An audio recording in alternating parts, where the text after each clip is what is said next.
Hello, friends. Did you know nearly 80% of those who watch my videos aren't subscribed? If you enjoy these stories, please hit that subscribe button and leave a like. It really helps. Thank you for being here. By the way, where are you watching from? Let me know in the comments. My name is Clarence, and I've been hauling freight across New York State for nearly 23 years. Started back in '95 when diesel was cheap and you could actually make a decent living driving truck.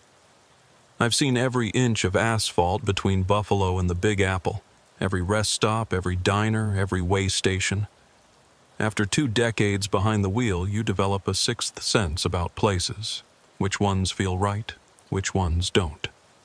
Should have listened to that instinct the night I pulled into Bertha's Highway Haven. Should have kept driving. Empty stomach be damned. But I didn't, and what happened there in February of 2019 still wakes me up some nights, sweating and sick, tasting that goddamn meatloaf all over again. It started out as a routine run, nothing special about it. I was hauling medical equipment from Albany down to Mount Sinai Hospital in Manhattan, MRI parts, from what I understood, time-sensitive stuff that absolutely had to be there by morning. The dispatcher at Conway Medical Logistics had been real clear about that. "Clarence," he'd said, "this equipment is for emergency surgery prep. Lives literally depend on you getting it there on time." No pressure, right? But that's the job. When you're hauling medical supplies, you're part of a chain that saves lives, even if all you do is drive the truck.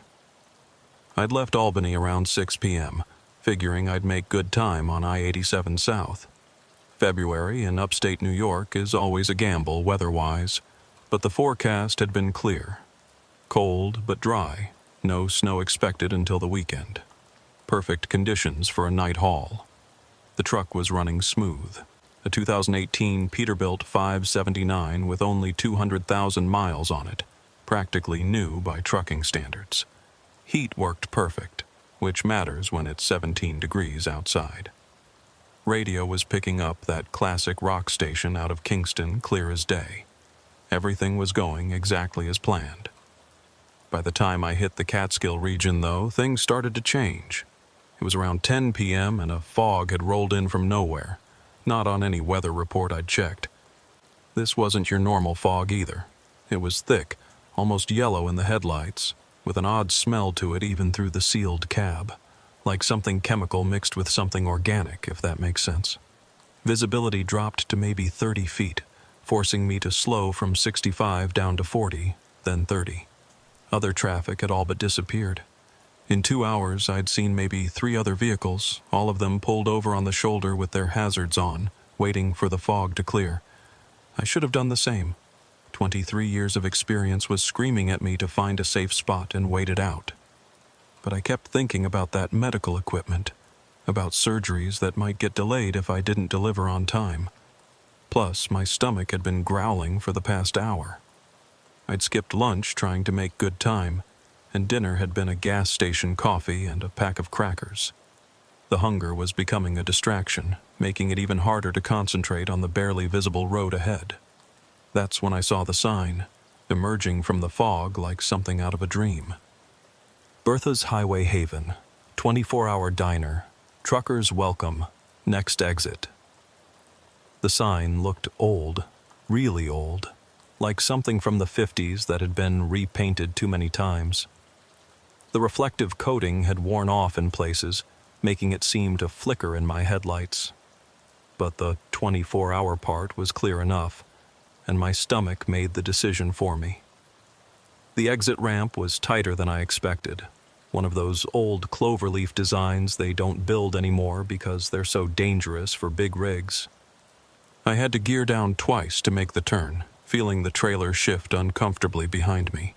The access road was narrow, barely 2 lanes, with thick forest pressing in on both sides.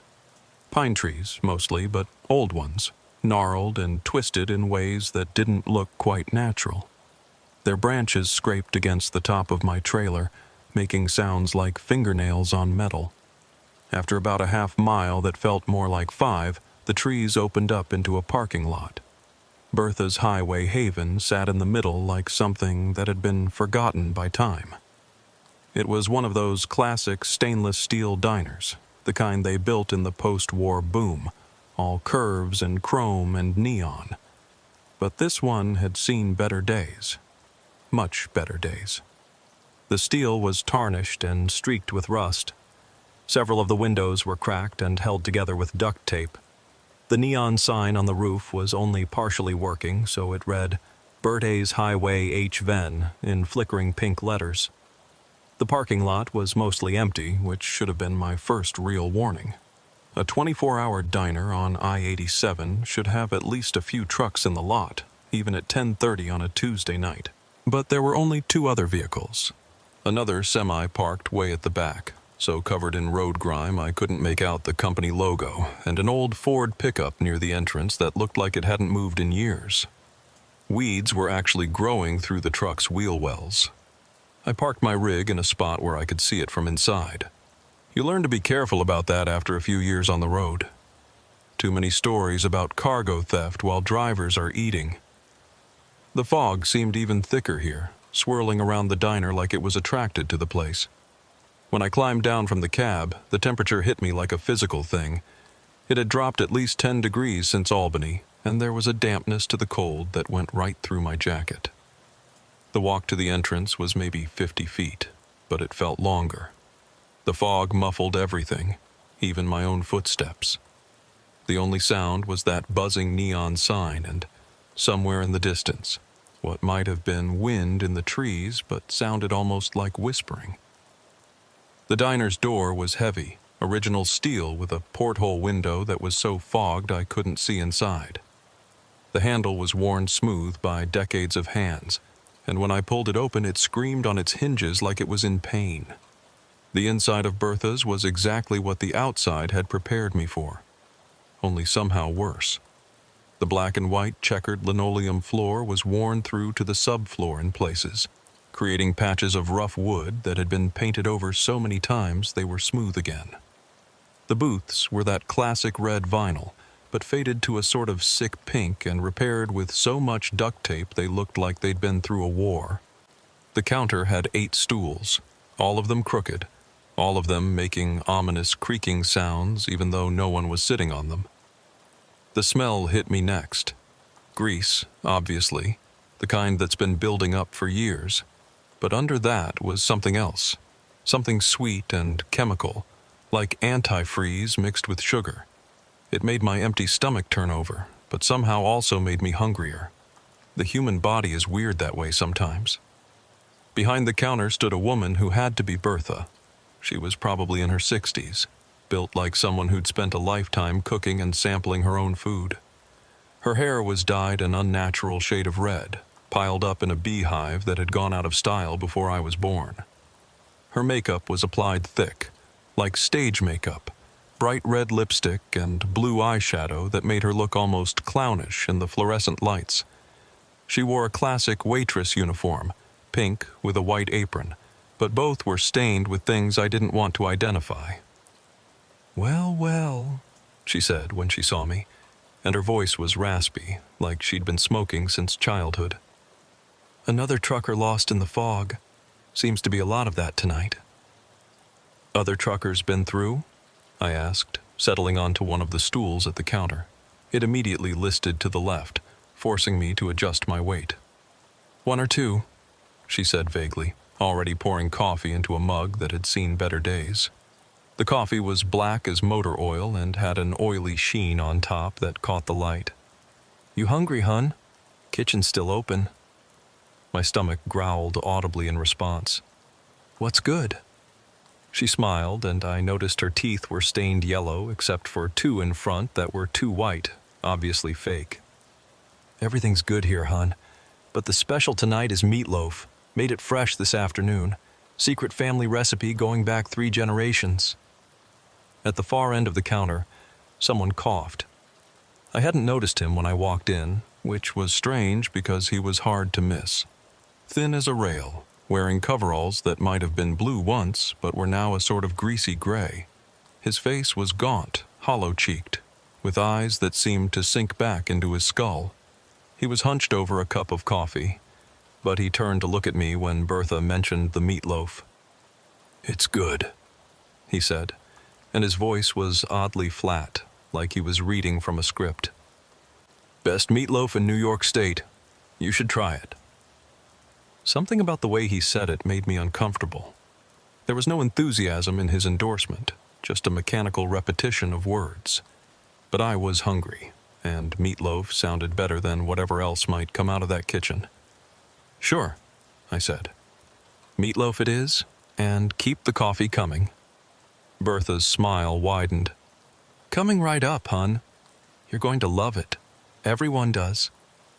She disappeared into the kitchen, and I was left with the thin man and the ambient sounds of the diner, the buzz of the lights, the hum of an ancient refrigerator, the drip of a faucet somewhere.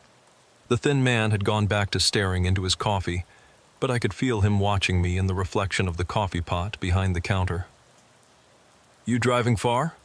he asked suddenly. "New York City," I said. "Medical delivery." "Important work," he said, still in that flat tone. "Saving lives." "Just driving the truck?" I said. "Still," he said, and turned to look at me directly. His eyes were bloodshot, the whites almost pink, and his pupils were dilated despite the bright fluorescence. "Every link in the chain matters. Break one link." He trailed off, then smiled, showing teeth that were surprisingly perfect. "But you won't break. Not after eating Bertha's meatloaf. It gives you strength." I wanted to ask what he meant, but Bertha emerged from the kitchen with a plate.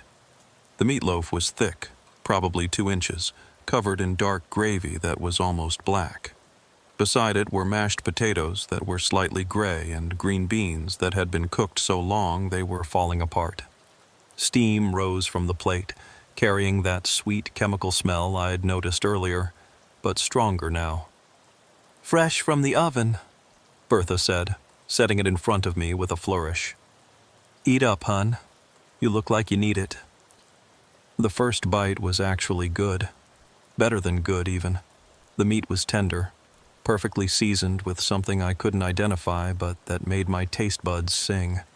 The gravy was rich and complex, with layers of flavor that seemed to change as I chewed. Even the gray potatoes were creamy and buttery. After hours of hunger, it was exactly what I needed. "Told you," the thin man, Lester, Bertha called him, said. "Best meatloaf in the state." I was 3 bites in when I noticed Bertha hadn't gone back to the kitchen. She was standing behind the counter, watching me eat with an intensity that made me self-conscious. Her eyes tracked every movement of my fork, every chew, every swallow. "Is it good?" she asked, though she could obviously see I was enjoying it. "Very good," I said around a mouthful. "What's in it? There's a flavor I can't place."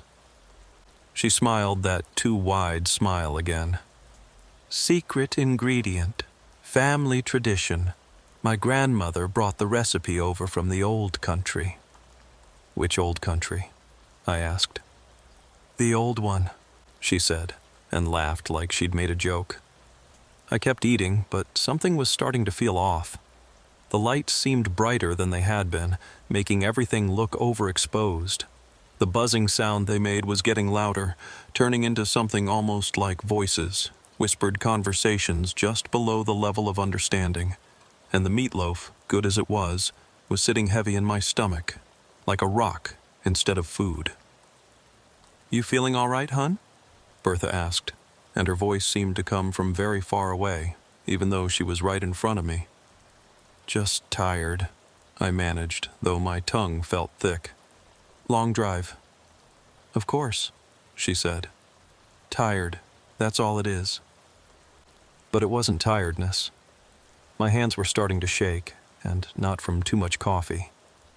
Sweat was beading on my forehead despite the diner being cold enough to see my breath. The room was starting to tilt, just slightly, like being on a ship in calm seas. "Maybe I should," I started to say, thinking I should get back to my truck, but the words wouldn't come out right. They got tangled up in my mouth, coming out as meaningless sounds. Lester stood up from his stool and moved closer. This close, I could smell him. that same sweet chemical scent that was in the meatloaf, but stronger, like it was coming from his pores. "First time eating here?" he asked, and his flat voice now had an echo, like two people speaking in unison. I tried to nod, but my head felt impossibly heavy. The fork slipped from my fingers, clattering on the plate with a sound like breaking glass. The sound echoed and re-echoed, bouncing off the walls, multiplying until it was a cascade of breaking, shattering noise that filled my skull. "He's sensitive," Bertha said to Lester, like I wasn't there. "Some are more sensitive than others. The meat affects them differently." "What meat?" I tried to ask, but it came out as a groan. The room was spinning now, really spinning, like being on a carnival ride. The walls were breathing, expanding and contracting with a rhythm that matched my heartbeat. The checkered floor tiles were moving, rearranging themselves into patterns that hurt to look at. And through it all, Bertha and Lester watched with expressions of detached interest, like scientists observing an experiment. The last thing I clearly remember from that moment was trying to stand up. My legs had turned to water, refusing to support my weight, and I crashed back onto the stool so hard it finally gave way completely, spilling me onto that diseased-looking floor. The linoleum was sticky against my cheek, and this close I could see things moving in the cracks between the tiles. Not insects, but something that might have been alive, might have been shadows, might have been my brain starting to short-circuit from whatever was in that meatloaf. "Should we call someone?" I heard Lester ask, his voice coming from above me, but also somehow from below, like the sound was traveling through the floor itself. "No need," Bertha replied, and I felt her hands on my arms, surprisingly strong for a woman her age. "This happens sometimes. The meat doesn't agree with everyone. He just needs to rest it off." They were dragging me somewhere, my boots scraping across the floor, leaving tracks in accumulated grease and dirt. My vision was fracturing, showing me multiple versions of the same scene layered on top of each other. In one, I was being dragged through the diner. In another, the diner was actually a hospital corridor. In a third, it wasn't a diner at all, but something organic, the inside of something alive with walls that pulsed and dripped. "The back room," Bertha was saying. "He can rest there until it passes." "How long?" Lester asked. "Could be hours. Could be days. Depends on how much he ate, how strong his constitution is, how much his mind accepts or rejects what he's seeing." What I was seeing was impossible. The door they dragged me through led to a room that couldn't exist in the space available. The diner had been small from the outside, maybe 40 feet by 20, but this room stretched on, filled with rows of cots like an army barracks. Some of the cots were occupied by shapes under blankets that breathed with mechanical regularity. Others were empty but showed the impression of bodies, like someone had been lying there moments before. They put me on one of the empty cots, and the moment my body hit the thin mattress, everything exploded into chaos. The fever hit first, a burning that started in my stomach where the meatloaf sat and radiated outward until my entire body felt like it was on fire. But it wasn't normal heat. It was like burning from the inside out while simultaneously freezing on the outside. I could see my breath misting in the air while sweat poured off me in rivers. Then came the hallucinations, though calling them hallucinations doesn't do justice to how real they felt. The ceiling above me became transparent, and I could see through it to another floor where another version of me was lying on another cot, looking down at me, looking up at him. And above him was another, and another, infinite versions stretching up into darkness. Bertha leaned over me, and her face kept changing. One moment she was the 60-something diner cook. The next, she was young, maybe 20, with smooth skin and bright eyes. Then ancient, older than anyone could possibly be, with skin like leather and eyes that had seen centuries. Then something that wasn't human at all, something with too many teeth and eyes that reflected light like a cat's. The meat is special, she was saying, her voice changing with her face. It comes from a special place, fed special things, raised in special conditions. You can't get meat like this anywhere else. What kind of meat?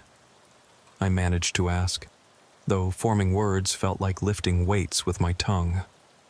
The kind that opens doors, Lester said from somewhere I couldn't see. Doors in your mind, doors to other places. Most people, their doors are rusted shut, but the meat, it's like oil on the hinges. Everything opens up. I wanted to ask more questions, but another wave hit me. This one bringing visions so vivid I couldn't tell them from reality. I was in my truck, driving through the fog, but the fog was inside the cab now, thick and yellow and smelling of that sweet chemical scent. In my rearview mirror, I could see the trailer had split open, and instead of medical equipment, it was full of meat. Raw, red, pulsing meat that was growing, expanding, threatening to engulf the entire truck. Then I was a child, maybe 8 years old, at my grandmother's house for Sunday dinner. She was serving meatloaf, but when I cut into it, blood poured out, flooding the table, the floor, rising until we were all swimming in it, drowning in it. Then I was old, ancient, lying in a hospital bed while machines kept me alive. A nurse who looked like Bertha was feeding me through a tube, and I could taste meatloaf, always meatloaf, for years and years until I couldn't remember the taste of anything else. He's going deep, I heard Bertha say, her voice pulling me partially back to the cot in that impossible room. Deeper than most. His mind is particularly susceptible. Is that good or bad? Lester asked. Depends on your perspective. He'll see more, understand more, but he might not come back the same. Some don't come back at all. I tried to focus on their voices, use them as an anchor to reality, but reality itself was becoming negotiable. The room kept shifting, sometimes a barracks, sometimes a morgue with me on a metal table, sometimes a vast cavern lit by phosphorescent fungi where things that might have been people or might have been something else entirely moved in the shadows. In one particularly vivid episode, I was standing in what looked like a meat processing plant, but the proportions were all wrong. The ceiling was too high, the machinery too complex, with parts that moved in ways that hurt to watch. Conveyor belts carried things that were almost recognizable as animal carcasses, but not quite. Too many limbs, or not enough, or limbs in the wrong places. And overseeing it all was Bertha, not aged now, but timeless, wearing a blood-stained apron and holding a cleaver that reflected not light, but something else, something that made my eyes water to look at. This is where it comes from, she said, gesturing to the processed meat. The source. We've been supplying special meat to special places for longer than you can imagine. Diners, restaurants, homes. Anywhere someone needs to have their doors opened. What doors? I asked, and my voice echoed strangely in the vast space. The doors between what is and what could be. Between sanity and something more expansive. Between life as you know it and life as it really is. She picked up a piece of the meat and it writhed in her hand like it was still alive. This is just a catalyst. Your mind does the real work. Your mind decides what you see, how deep you go, whether you surface again. The vision shattered like glass, and I was back on the cot, but the room had changed. The other occupants were sitting up now, all of them, and they were all looking at me. Men and women of various ages, all in truckers' clothes, all with that same glassy-eyed stare that Lester had. As I watched, they all smiled in perfect unison, the exact same smile, like they were all controlled by a single mind. "Welcome," they said in perfect chorus, their voices creating harmonics that shouldn't have been possible. "Welcome to the Fellowship of the Meat." I tried to scream, but what came out was laughter, hysterical and uncontrolled. Because it was funny, wasn't it? I'd driven hundreds of thousands of miles, eaten at hundreds of diners, always careful about food safety, always checking health inspection certificates. And here I was, poisoned by meatloaf in a place that probably hadn't seen a health inspector since the Eisenhower administration. The laughter turned to crying, then back to laughter, then to something that was neither, just sound pouring out of me while my body convulsed on the cot. Through it all, those dozens of truckers watched with their synchronized smiles, and Bertha and Lester stood guard like medical professionals monitoring a patient. Time became elastic. Minutes stretched into hours, hours compressed into seconds. I lived entire lifetimes in the space between heartbeats, died 1,000 deaths, was reborn into realities that couldn't possibly exist but did, at least in my poisoned mind. I was driving my truck through a city made entirely of meat, buildings of flesh, roads of sinew, traffic lights that were eyes that blinked different colors.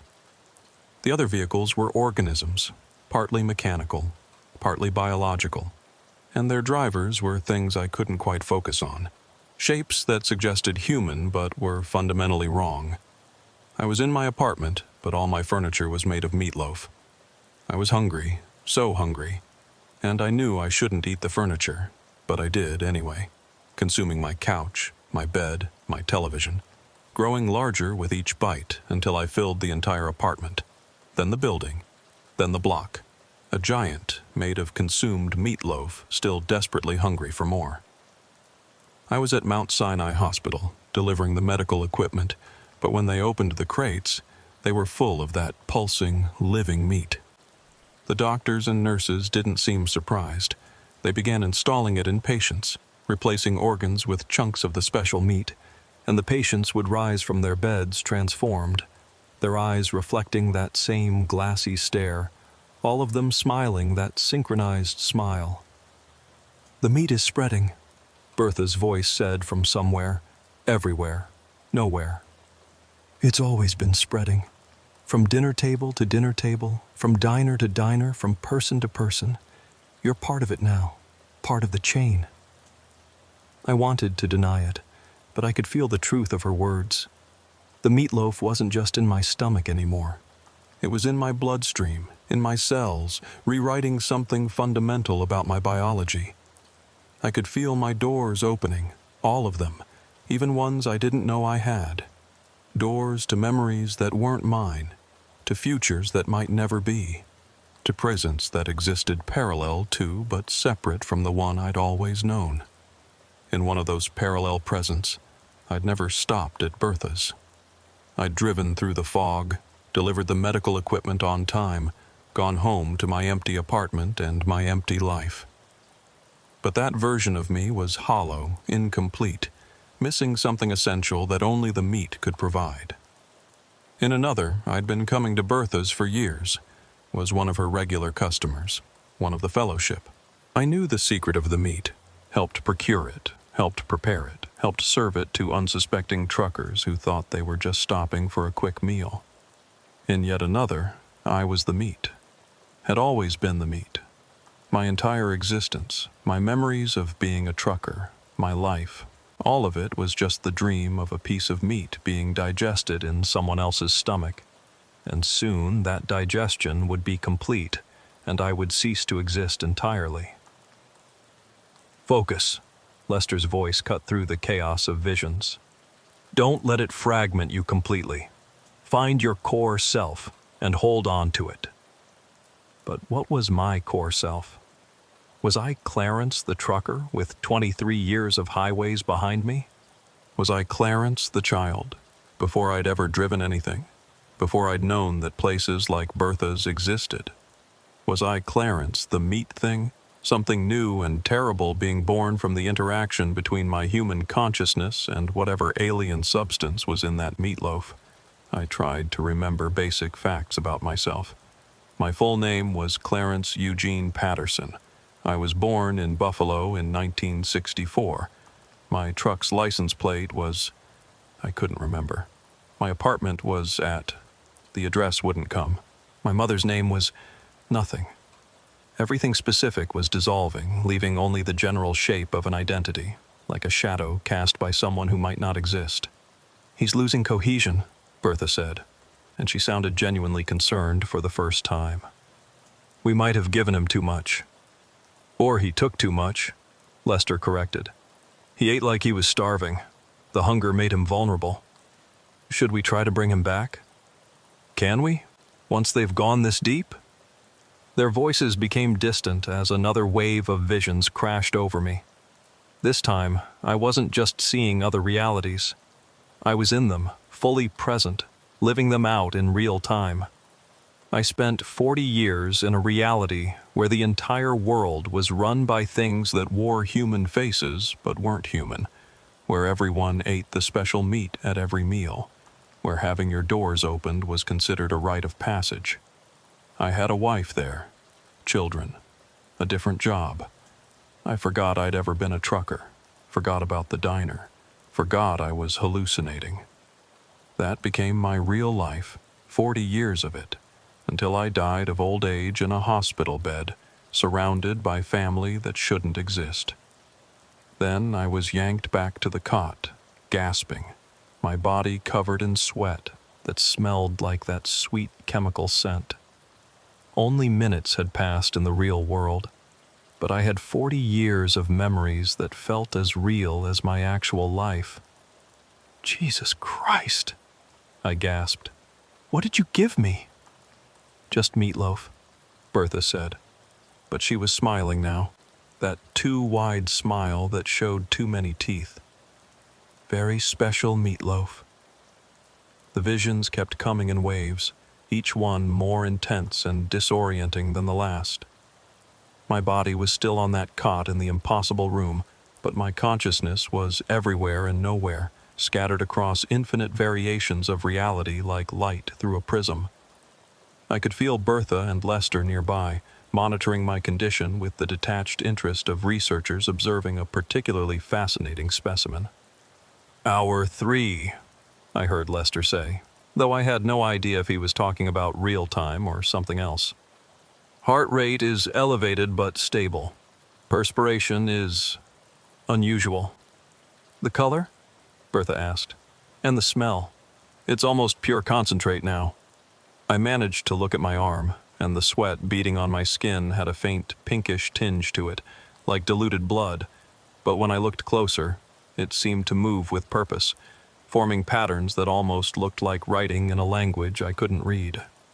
The sweet chemical smell was overwhelming now, coming from every pore, and I realized with a sick certainty that my body was processing the meat, breaking it down into something that was changing me at a molecular level. "Water," I croaked, my throat feeling like sandpaper soaked in acid. Bertha brought me a glass, but when I took a sip, it tasted wrong. Everything tasted wrong now. The water had flavors in it I'd never noticed before. Minerals, yes, but also something else. Memories.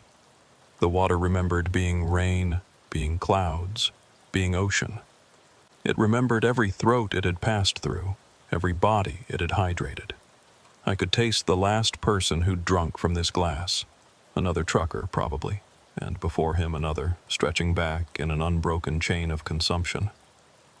"You're becoming sensitive," Bertha explained, watching me struggle with the water. "The meat opens up more than just mental doors. Your senses are expanding, picking up things that were always there but your brain filtered out. It's overwhelming at first, but some people learn to appreciate it."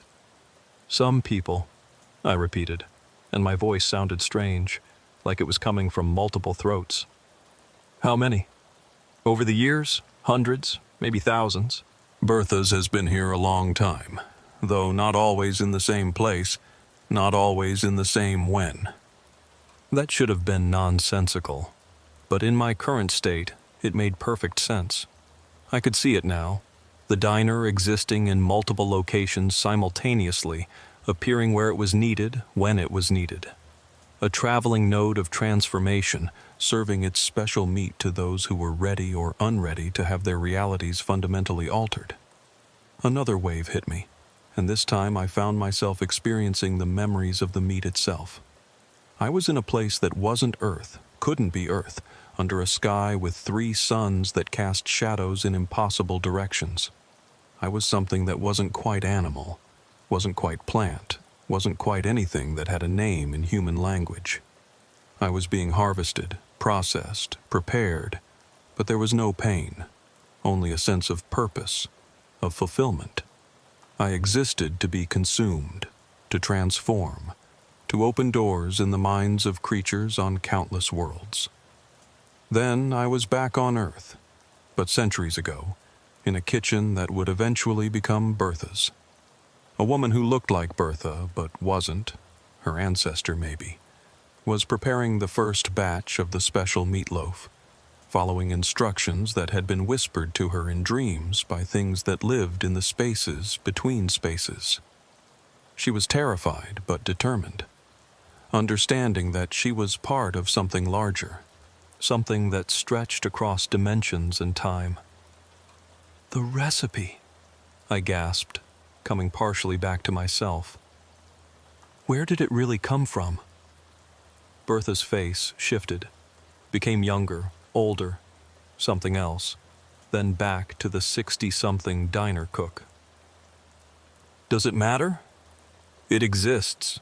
It served its purpose for generations, opening minds, expanding consciousness, showing people what's behind the veil of their limited perception. But why? What's the point?" "Evolution," Lester said, and when I looked at him, really looked at him, I could see he was different from before. His thin frame contained something vast, something that had been compressed into human shape but was constantly trying to expand back to its true form. Humanity is stuck, trapped in a single stream of consciousness, a single timeline, a single reality. The meat helps some people break free, see the bigger picture. And if they can't handle it, then they can't, Bertha said simply. Not everyone is meant to see behind the veil. Some minds break, some bodies reject the transformation. Some people die. "Am I dying?"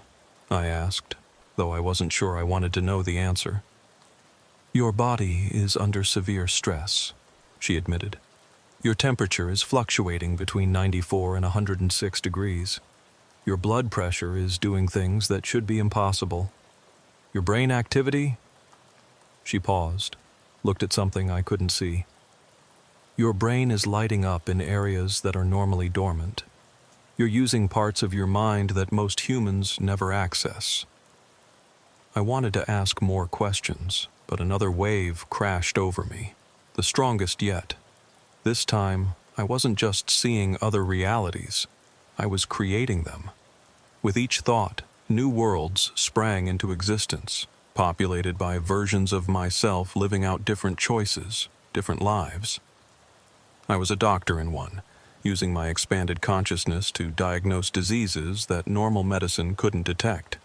In another, I was in an asylum, screaming about the meat, the doors, the infinite realities I could see but couldn't escape. In yet another, I had become something like Bertha and Lester, serving the meat to others, perpetuating the cycle of transformation. But there was one reality that kept pulling at me, demanding attention. In it, I was still in my truck, parked at the rest stop, slumped over my steering wheel. The medical equipment in my trailer was spoiling, the deadline passing, lives potentially lost because I'd stopped for meatloaf at a diner that shouldn't exist. That reality felt more solid than the others, more real, and I tried to focus on it, use it as an anchor. "He's fighting it," Lester observed, trying to pull himself back to baseline reality. "Let him try," Bertha said. "The ones who fight hardest often have the most interesting transformations." The room around me was starting to shift and change more rapidly now. The walls breathed like living things, the floor rippled like water, and the ceiling had become transparent, showing not another floor but a vast expanse of stars that weren't in any constellation I recognized. The other truckers on their cots were all sitting up now, watching me with those synchronized smiles, but I could see through their human facades to what they really were.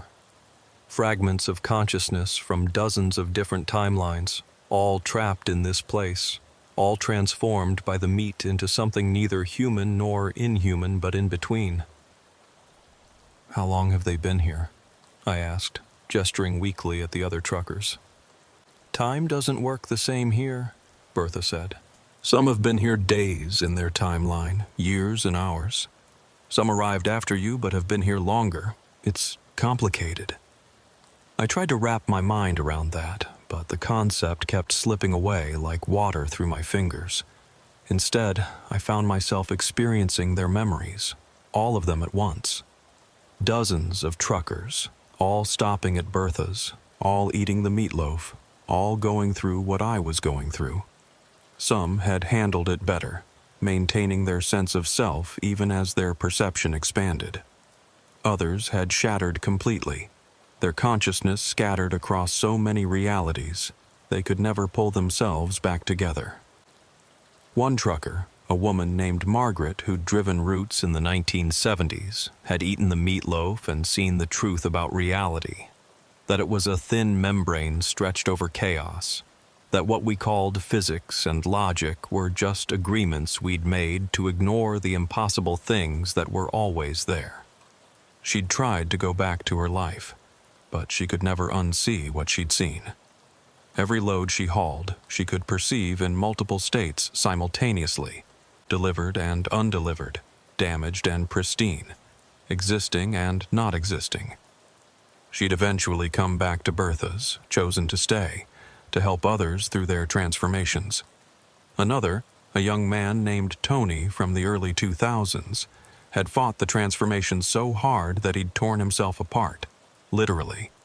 His consciousness had split into multiple versions, each believing it was the real Tony, each trying to return to a slightly different version of his life.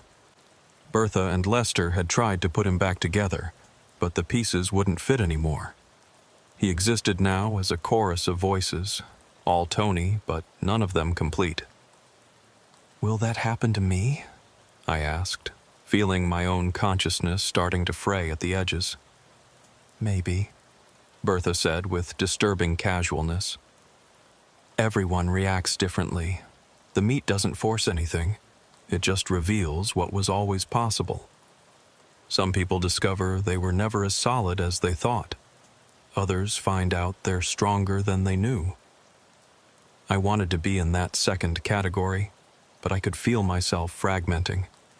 There was the Clarence who was experiencing this, the Clarence who was denying it was real, the Clarence who had never stopped at the diner, the Clarence who had always known about the meat, and dozens of other Clarences, all equally real, all demanding to be acknowledged as the true version.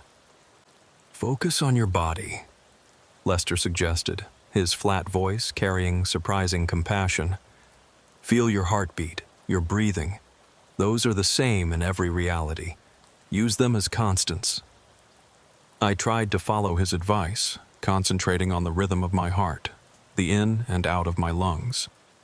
It helped, a little, providing a drumbeat that all my fractured selves could synchronize to. But even as I did this, I was aware of my body changing. The meat was doing more than opening mental doors. It was rewriting my biology, adding capabilities I hadn't had before.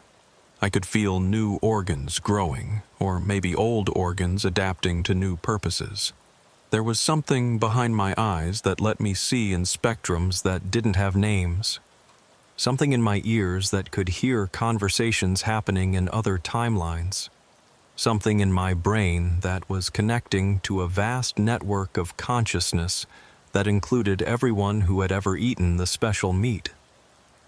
"He's integrating better than expected," Bertha noted. "His body is accepting the changes instead of rejecting them." "That's not necessarily good," Lester warned. "The ones who integrate too well sometimes can't find their way back to baseline. They get lost in the expanded consciousness." But I wasn't lost, not exactly. I was distributed. Part of me was still on the cot, part was in my truck, Part was in the kitchen watching Bertha prepare another batch of meatloaf with ingredients that came from nowhere Earth-based. Part was in the future warning other truckers about this place. Part was in the past becoming one of Bertha's ancestors, learning the recipe from things that whispered in the dark. The room was filling with fog now, the same yellow fog that had been on the highway. But here it was alive, conscious, made up of microscopic particles of the special meat that had been atomized and dispersed.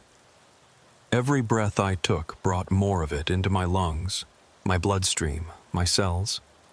I was becoming the meat, and the meat was becoming me, a synthesis that my human mind couldn't fully comprehend, but my transformed consciousness accepted as natural. "We should pull him back," Bertha said, and for the first time she sounded worried. "He's going too deep. If he integrates completely, we'll lose him." "Isn't that what you want?" I managed to ask, though I wasn't sure which version of me was speaking. "More helpers for your mission?" "Not like this," she said. "We need people who can still function in baseline reality, who can bridge the gap between the normal and the impossible. If you go too far, you're no use to anyone." But it was already too late for warnings. I could feel myself passing a point of no return, my consciousness expanding beyond the boundaries of what could be contained in a human body and mind. I was everywhere and everywhen, experiencing all possible variations of my existence simultaneously. I was the meat, I was the eater, I was the diner, I was the highway, I was the fog, I was everything and nothing. And in that moment of total dissolution, I finally understood what the meat really was. It wasn't from another planet or dimension. It was from the spaces between, the gaps in reality where possibility lived. It was potential made flesh, served with gravy and a side of mashed potatoes, consumed by those who were ready to become more than human or die trying. "Bring him back!" Bertha shouted, her voice cutting through my cosmic dissolution. "Now!" I felt hands on my body, ice-cold water splashing on my face, something bitter being forced between my lips. The expanded consciousness began to contract, all those distributed parts of myself being yanked back toward a single point of existence. It was agony, like being compressed from infinite size to infinitesimal. All that knowledge and perception being crammed back into a brain that wasn't meant to hold it. The process of being pulled back to a single reality was more painful than the expansion had been. Every part of me that had scattered across infinite timelines was being forcibly compressed back into one body, one mind, one existence. It felt like being born in reverse, squeezed through an impossibly small opening from vastness into limitation. I screamed, but the sound that came out wasn't human anymore. It was the sound of possibility dying, of doors slamming shut, of the infinite becoming finite. Bertha was pressing something against my lips, a cup filled with liquid that tasted like burnt coffee mixed with motor oil and something else, something that made my transformed organs revolt. But it was working. With each swallow, I felt more anchored to the cot, to the room, to the singular timeline where I was Clarence Patterson, trucker, who had made the mistake of stopping at the wrong diner on the wrong night. "That's it," she said, her voice sharp with concentration. "Come back to us. Come back to yourself." Lester was doing something with my hands, pressing them against objects, my wallet, my keys, my phone, physical anchors to my identity. "Remember who you are," he said in that flat monotone. "Remember your truck, your route, your life." The visions were fading but not disappearing. They were being pushed to the periphery of my consciousness, still there but no longer overwhelming. I could still see the other timelines, the other realities, but they were like channels on a TV I wasn't watching. Background noise to my primary existence. "What time is it?" I asked, my voice hoarse and strange. 4:17 a.m., Bertha said, checking a clock that seemed to exist in multiple time zones simultaneously. "You've been here about 6 hours." 6 hours? My delivery was definitely blown. The medical equipment would be late. But somehow that seemed like such a small concern compared to what I'd just experienced. How could I care about a deadline when I'd seen the truth about reality, when I knew that in infinite other timelines the delivery had been made, hadn't been made, had never existed in the first place? "Can you stand?" Lester asked. I tried, and to my surprise, my legs held me. I was shaky, weak, but functional. The room around me had solidified back into something resembling normal reality. Just a dingy back room with cots. Nothing impossible about it except for the fact that it still shouldn't have fit in the space available. The other truckers were lying back down, no longer watching me with synchronized smiles, just sleeping or staring at the ceiling with thousand-yard stares. "You survived," Bertha said, and she sounded genuinely surprised. "Not everyone does. The meat. It's not meant for casual consumption. You ate nearly the entire serving." "What happens now?" I asked. "Now you leave," she said firmly. "You get in your truck and you drive away and you try to return to your life. Most of what happened here will fade, your brain writing over it with more acceptable memories. You'll remember getting food poisoning maybe, hallucinating from fever. The human mind is very good at papering over the impossible with the plausible. But I won't forget completely." "No," Lester admitted. "You won't. You'll always know in some part of your mind that reality isn't what most people think it is. You'll see things sometimes, glimpses of other timelines, shadows of other possibilities, and you'll dream about this place, about the meat, about what you saw when all your doors were open." They walked me back through the diner, which looked almost normal now. Almost.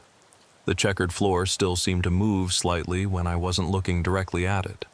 The fluorescent light still buzzed with what might have been voices, and the smell, that sweet chemical smell, was everywhere, in everything, including me. Bertha handed me a to-go cup of coffee, normal coffee this time, black and bitter and real.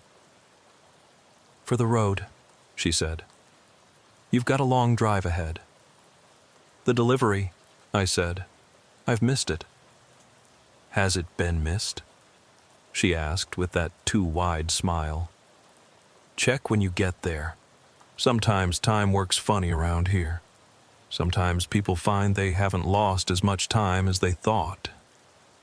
I wanted to ask what she meant, but I was too tired, too overwhelmed. I just wanted to get out, get away, get back to something resembling my normal life.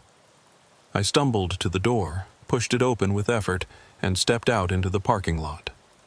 The fog had cleared, and the sky was showing the first hints of dawn, painting the horizon a sick pink that reminded me too much of the color of my sweat during the worst of the hallucinations.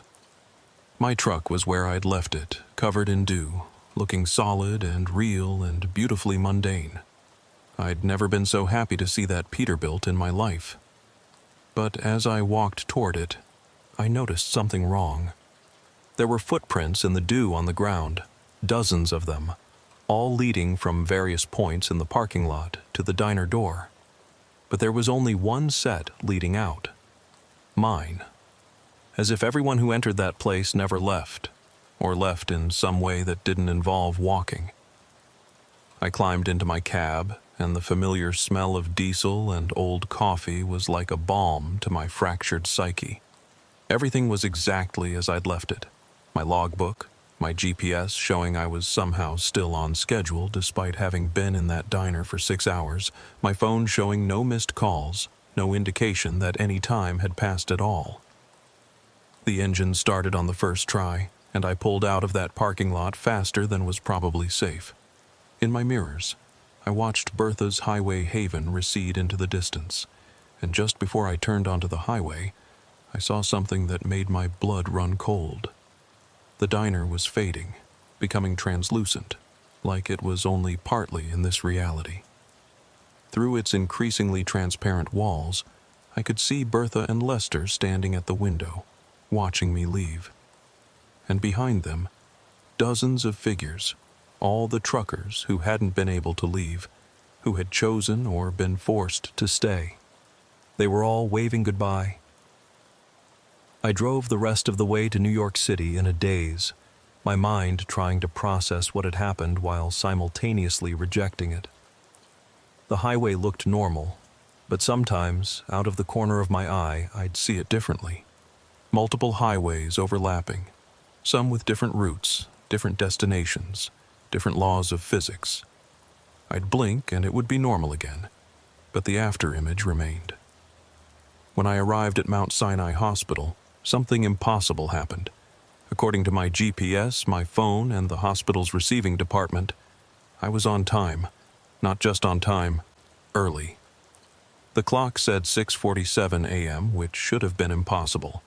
I'd left Albany at 6 p.m., stopped at the diner around 10:30 p.m., been there for 6 hours, and it was at least a 4-hour drive to the city from there. The math didn't work, couldn't work, unless time really had done something strange around that diner. The receiving crew unloaded the medical equipment, everything intact and functional, and I got my paperwork signed without incident. But as I was leaving, one of the hospital workers, an older man with eyes that had seen too much, stopped me. "You look like you've had a rough night," he said. "Food poisoning," I replied automatically, the lie coming easily. "Bad meatloaf at a truck stop." He studied me for a long moment, then nodded slowly. "Be careful what you eat out there," he said. "Some places serve things that aren't meant for human consumption, things that change you." I wanted to ask if he knew about Bertha's, if he'd been there too, but I couldn't form the words. I just nodded and walked away, feeling his eyes on my back the entire time.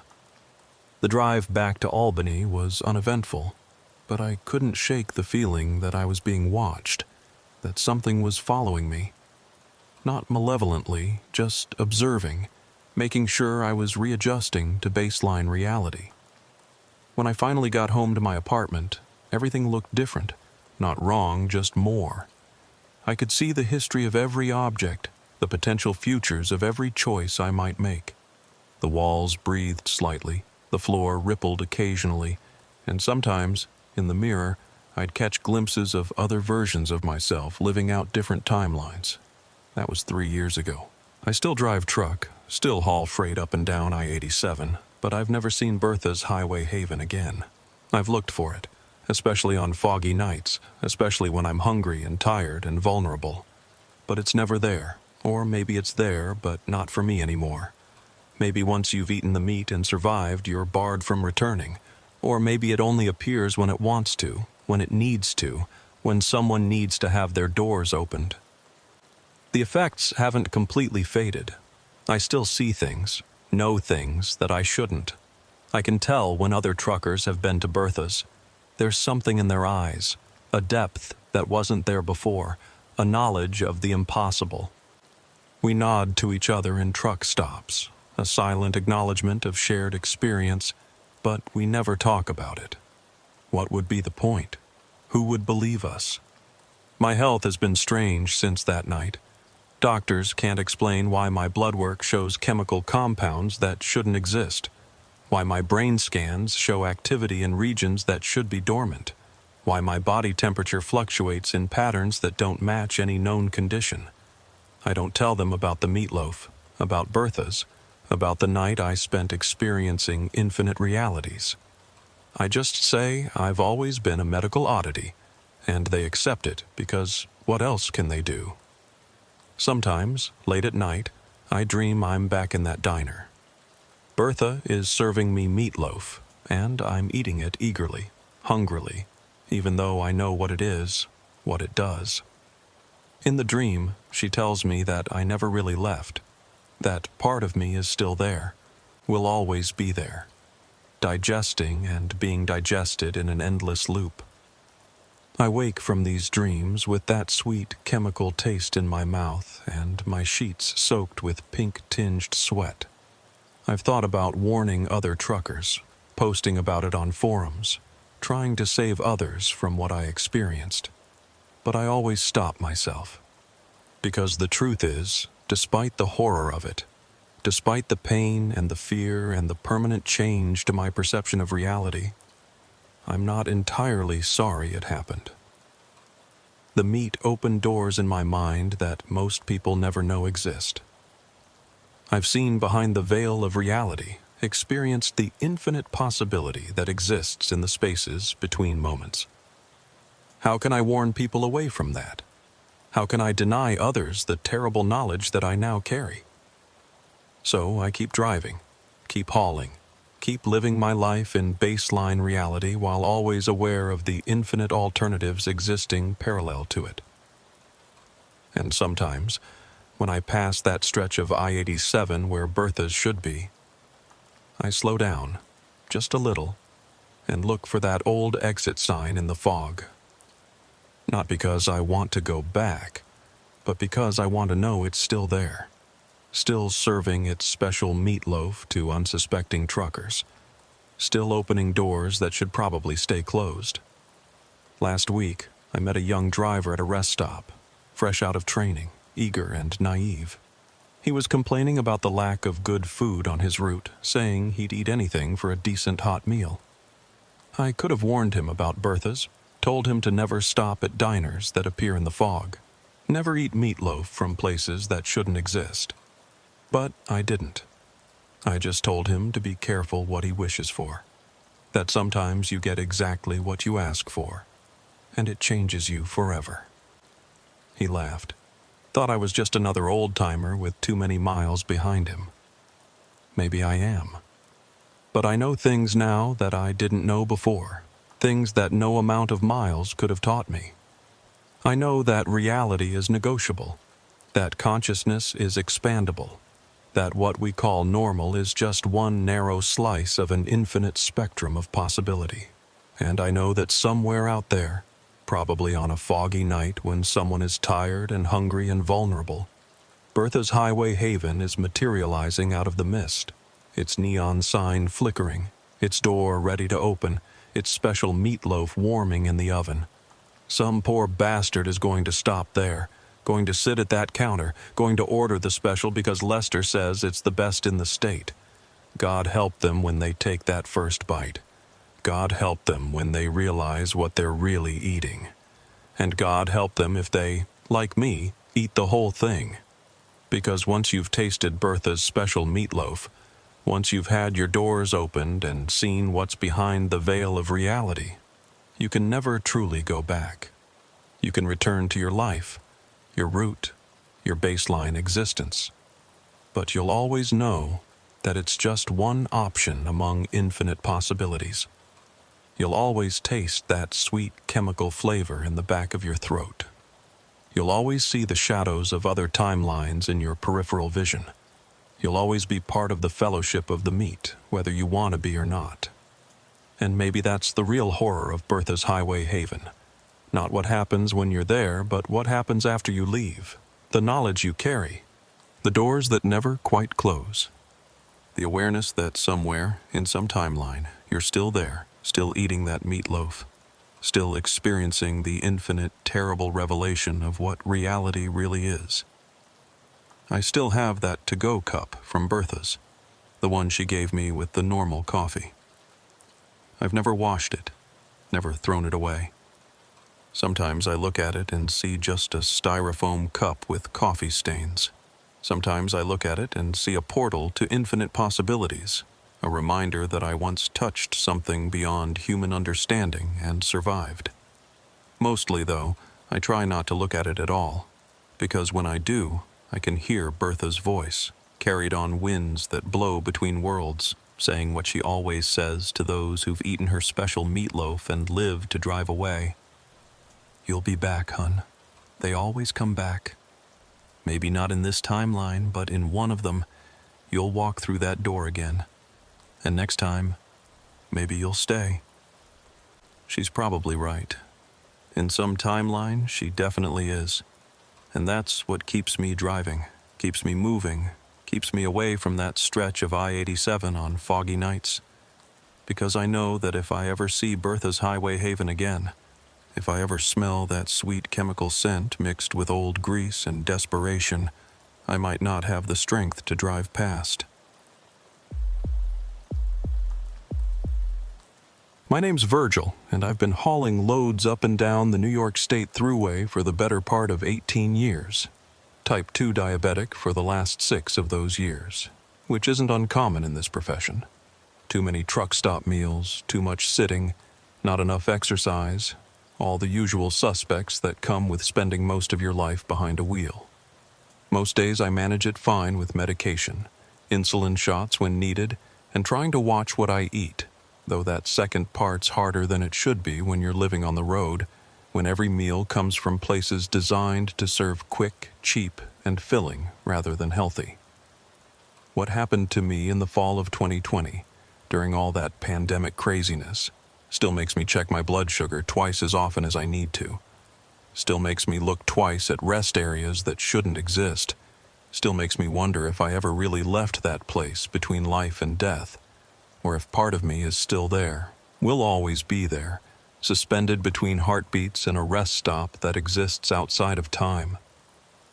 It was late October, one of those perfect autumn days that make upstate New York look like a postcard. Trees blazing with color, crisp air, sky so blue it hurt to look at. I was hauling a load of electronics from Buffalo down to New York City, following the same route I'd driven hundreds of times before.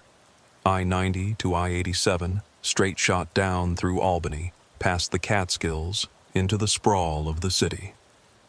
Should have been simple. Should have been routine. Should have been just another day in 18 years of days that blended together like highway miles. But I'd been stupid that morning, and in trucking, stupidity can kill you just as quick as black ice or brake failure. I'd woken up late at a rest stop near Syracuse, one of those newer ones with the good facilities and the decent food court. My phone alarm hadn't gone off. Or maybe it had, and I'd slept through it, exhausted from back-to-back runs I'd been making to catch up on bills. The pandemic had hit everyone hard, but independent contractors like me had it worse. Fewer loads, lower rates, and everything took longer with all the new safety protocols. In my rush to get moving, to make up for lost time, I'd skipped my morning routine.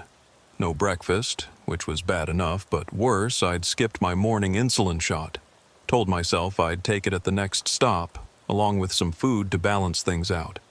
The kind of rationalization that seems reasonable when you're behind schedule but can turn deadly when you're diabetic. By noon, I was approaching the Catskill region, and I could feel the first warning signs. That slight shakiness in my hands that made the steering wheel feel unsteady, that hollow feeling in my stomach that was different from regular hunger. My continuous glucose monitor, one of the few smart health investments I'd made, was showing 78 and dropping. Not dangerous yet, but heading in the wrong direction fast. I should have pulled over right then. There were rest areas, gas stations, anywhere I could have grabbed a candy bar or some orange juice. But the next delivery window was tight, and I'd already lost time.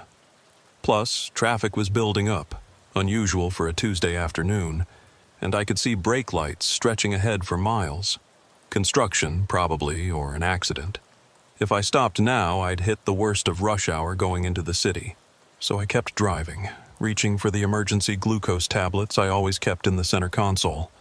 Except they weren't there. I'd used them last week and forgotten to replace them. The candy bars I usually stashed in the side pocket were gone too. Probably eaten during another late-night drive when I'd needed the caffeine and sugar boost. All I had was water and some beef jerky, neither of which would help with dropping blood sugar. The traffic got worse, crawling along at maybe 20 miles per hour. The stop-and-go motion was making my lightheadedness worse, and I could feel that cold sweat starting, the one that meant my blood sugar was dropping faster now. The monitor read 65, still not emergency level, but getting there. I needed to get off the highway, find food, take my insulin to stabilize things once I'd eaten. But every exit I passed was packed, long lines of cars trying to escape the traffic jam. That's when I saw the sign, one I'd never noticed before in all my years driving this route. Mohawk Valley Service Plaza, 2 miles, medical services available. The medical services part caught my attention. Maybe they'd have a clinic, or at least a pharmacy, where I could get some glucose gel. It was worth a shot.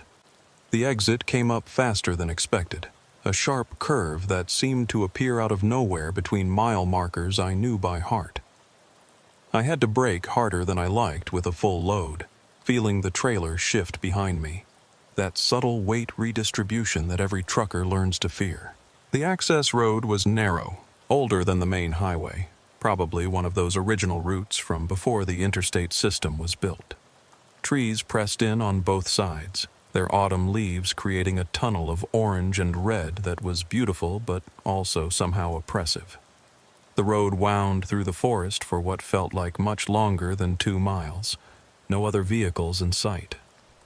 I was starting to think I'd misread the sign or taken the wrong exit when the trees suddenly opened up into a wide clearing. The service plaza sat in the middle like something from another era, a low, sprawling building with that distinctive 1960s architecture, all angular concrete and narrow windows. But it looked well maintained, recently painted, with a parking lot that was mostly empty except for one other semi and a few cars clustered near the entrance. I parked as close to the building as I could manage, my legs already feeling weak as I climbed down from the cab. The glucose monitor now read 58 and showed the rapid drop arrow that meant things were getting worse quickly. My vision was starting to get that fuzzy quality around the edges, like looking through a tunnel that was slowly closing. I needed sugar, needed it now, before I passed out in the parking lot. The automatic doors swooshed open, and the interior was nothing like the dated exterior had suggested. It was modern, almost too modern, all gleaming white tiles and LED lighting that was so bright it made me squint. But what caught my attention immediately was the woman behind the information desk. She was wearing what looked like a vintage nurse's uniform, complete with the white cap and everything, like she'd stepped out of a 1950s medical drama. She took one look at me and stood up immediately, moving around the desk with surprising speed. "Diabetic emergency?" she asked, not really a question, more of a statement. Her voice had that trained medical professional quality, calm but urgent. "Low blood sugar," I managed to say, leaning against the wall as a wave of dizziness hit me. "Need glucose. Fast." "I'm Dorothy," she said, taking my arm and guiding me to a chair. "I used to be a paramedic. Still am, in a way." "Agnes," she called toward a door marked staff only. "We have another one." "Another one?" I wanted to ask what she meant, but my tongue felt thick and uncooperative. Dorothy was already checking my pulse, her fingers cool and professional against my wrist. The door opened and another woman emerged. This one in what looked like a vintage dispatcher's uniform, complete with a headset around her neck that belonged in a museum. "Blood sugar?" Agnes asked, all business. "He says low. Look at the sweating, the pallor. Classic hypoglycemia. Get the kit." Agnes disappeared and came back with a medical bag that looked both old and new, leather with brass clasps but containing modern supplies. Dorothy pulled out a glucose meter. Not a modern digital one, but not quite vintage either. Something that seemed to exist between eras. "Finger," she commanded, and I extended my hand. The prick was sharp but familiar, and the blood drop that formed seemed to take forever to be absorbed by the test strip. The meter beeped and Dorothy frowned at the reading. 42, she announced. "That's dangerously low. Agnes, orange juice and glucose gel now." 42. I'd never been that low before. Below 70 was concerning, below 50 was dangerous, below 40 was... I couldn't remember what below 40 was. My brain was too foggy to recall the numbers I'd memorized when first diagnosed. Agnes returned with supplies, and Dorothy supervised as I drank the orange juice. Slowly, she insisted, not too fast or I'd vomit, and squeezed glucose gel between my gums and cheek where it would absorb quickly. The sweetness was overwhelming, almost painful, but I could feel my body responding, desperate for the sugar it needed. "When did you last eat?"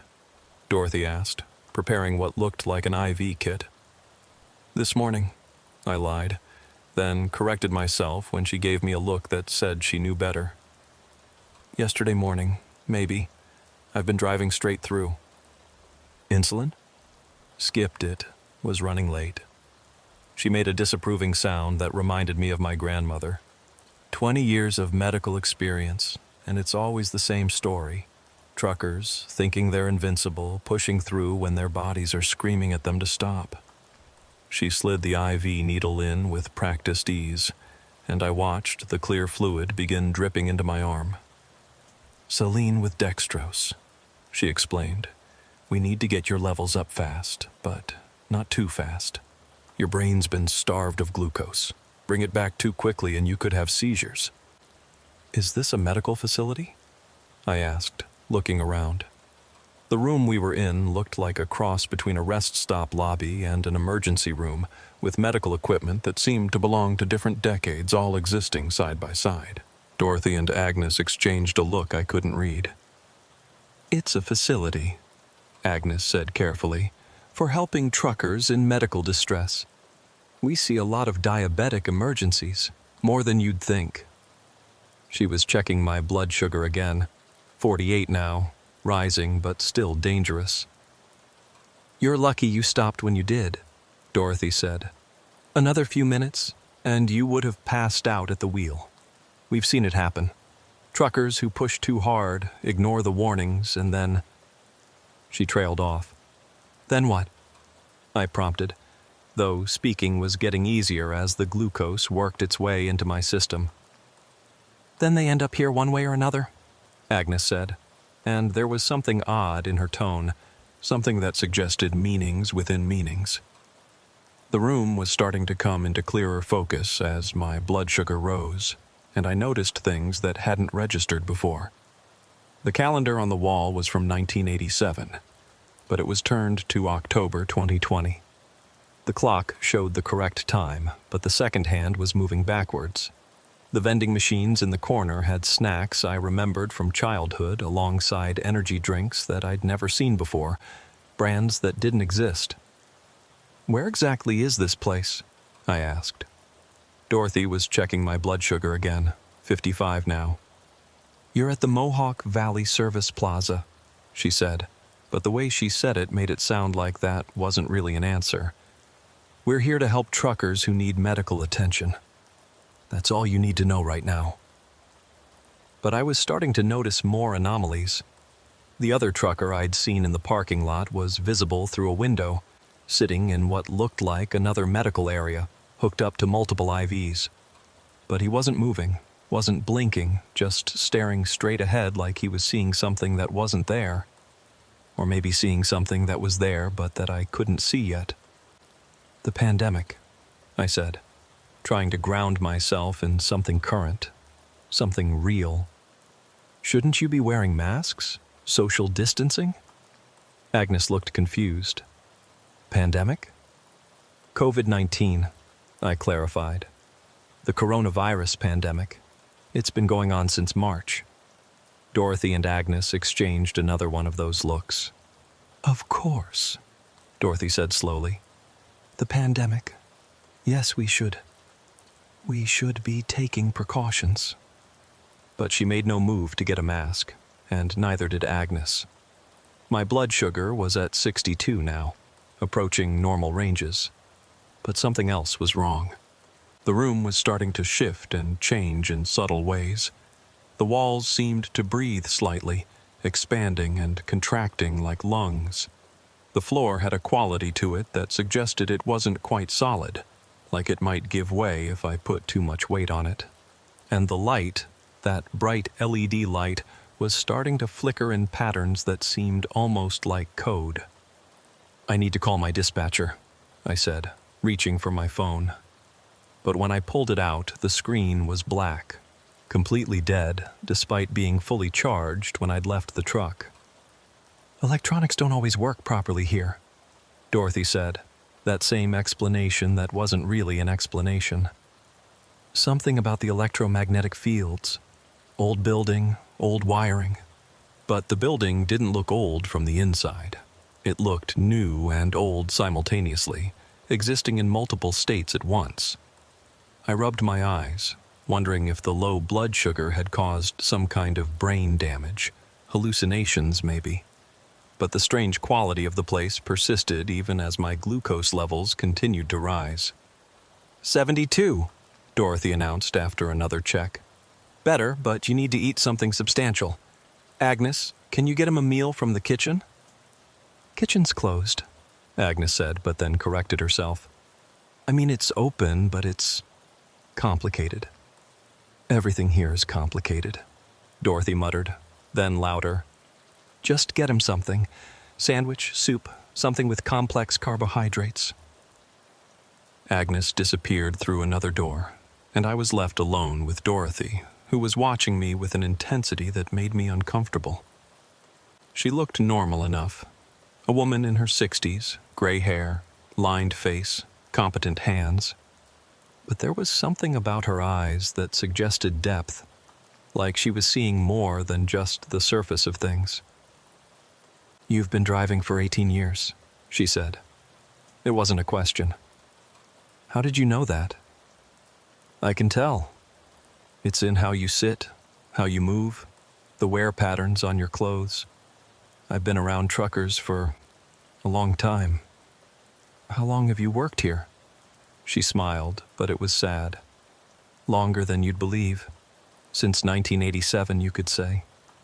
That's over 30 years. "Yes," she agreed. "Over 30 years. Time moves strangely here sometimes." Agnes returned with a tray of food that looked both appetizing and somehow wrong. It was a turkey sandwich, but the bread looked too perfect, like a photograph of bread rather than actual bread. The soup steamed, but the steam moved in patterns that defied physics, curling back on itself, forming shapes that almost looked like letters before dissipating. Even the apple slices were cut with mathematical precision, each piece exactly identical to the others. "Eat slowly," Dorothy instructed, watching as I picked up the sandwich. "Your system's been through trauma. Too much too fast, and you'll crash in the other direction."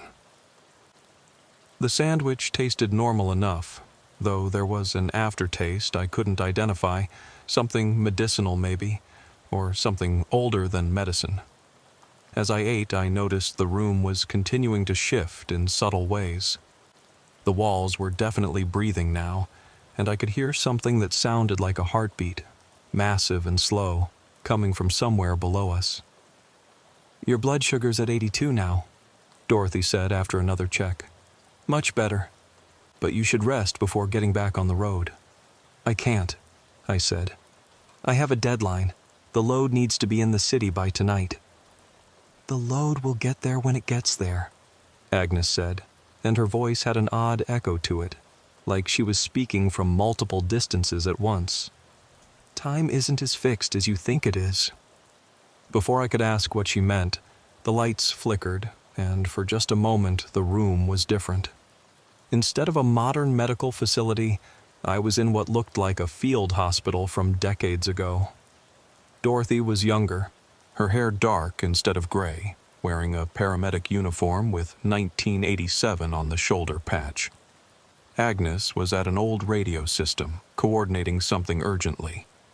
And there were bodies on gurneys, truckers by the look of their clothes, some moving, some still. Then the lights steadied, and everything was back to normal, or what passed for normal in this place. "Did you see that?" I asked.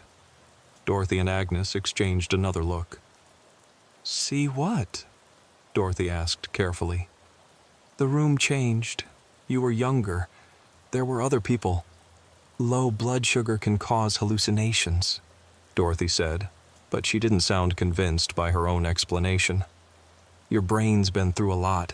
It's natural to see things that aren't there. But I knew what I'd seen wasn't a hallucination. It was something else. Something about this place that didn't follow the normal rules. I stood up, still shaky but functional, and walked to the window. My truck was still in the parking lot, but now there were other trucks too, dozens of them, all different makes and models from different eras. A 1970s Mack, a 1980s Kenworth, modern Volvos, and some that looked like they were from the future, sleek and angular with designs I'd never seen. Those trucks weren't there before, I said. Weren't they? Agnes asked, and when I turned to look at her, she was different too. Same face, same uniform, but she existed in multiple versions simultaneously. Young, middle-aged, elderly, all occupying the same space, all moving in perfect synchronization. "What is this place?" I demanded, my voice rising with panic. Dorothy stood and put a calming hand on my arm. Her touch was solid, grounding, the only thing that felt completely real. "This is a place where truckers come when they need help," she said simply. "Sometimes that help is medical. Sometimes it's something else. You came here with a diabetic emergency and we're treating you. That's all you need to understand. But the trucks, the room changing, you existing in multiple versions. Side effects," Dorothy said. "Your blood sugar dropped so low that your brain started misfiring. You're perceiving things that are usually filtered out. It will pass as you stabilize." She guided me to a different room, smaller, more contained, with a single bed and a chair. The walls here were solid, unmoving, reassuringly normal. "Rest," she said. "I'll check on you in an hour." But as soon as she left, the strangeness returned. I could hear voices through the walls, conversations that seemed to be happening in different times simultaneously. Another diabetic emergency on I-87, marker 142. That's the third one today. Today? It's been a week since the last one. Time doesn't work like that here. He's going into ketoacidosis. No, hypoglycemia. Both. He's experiencing both simultaneously. I pressed my ear to the wall and realized the voices were coming from inside it, not beyond it. The wall itself was speaking, or maybe recording and replaying conversations from different times, all overlapping in a cacophony of medical emergencies. My phone suddenly buzzed to life in my pocket, the screen showing impossible things. Messages from numbers that were too long to be real, timestamps from dates that hadn't happened yet, voicemails from myself warning about things I didn't understand. One text just read, "You're between heartbeats. Don't stay too long." I tried to call my dispatcher, but the phone connected to something else. A voice that sounded like Agnes, but wasn't said. "Mohawk Valley Emergency Coordination. What is your temporal location?" "I don't understand," I said. "Are you in 1987, 2020, or 2045? "It's 2020. Acknowledged. Please note that cross-temporal communication may result in paradox. How may I direct your call?" I hung up, my hands shaking. This wasn't just low blood sugar. This wasn't hallucination. This was something else entirely, something about this place that existed outside normal space and time. The door opened and Dorothy entered, but she was different again. Her uniform kept shifting. Paramedic, nurse, doctor, something else that didn't have a name. "Your blood sugar is 95, she said, though she hadn't checked it. "Perfect range, but you're not stabilizing the way you should." "What's wrong with me?" "Nothing's wrong with you. Something's wrong with when you are." She sat on the edge of the bed, and for a moment she looked absolutely ancient, then young, then middle-aged, cycling through ages like a flickering film reel. "You stopped here during a temporal anomaly. It happens sometimes. The plaza exists in multiple times simultaneously, and sometimes people get caught between them. That's impossible. Is it? You've been driving for 18 years. How many times have you driven past this exit? Can you remember ever seeing it before? I thought about it and realized I couldn't. This stretch of I-87 was as familiar to me as my own apartment. But I had no memory of this exit, this service plaza, ever existing before today. It appears when it needs to, Dorothy continued. When truckers need help. Medical emergencies mostly. Heart attacks, strokes, diabetic crises. We pull them out of the timeline just before the worst happens.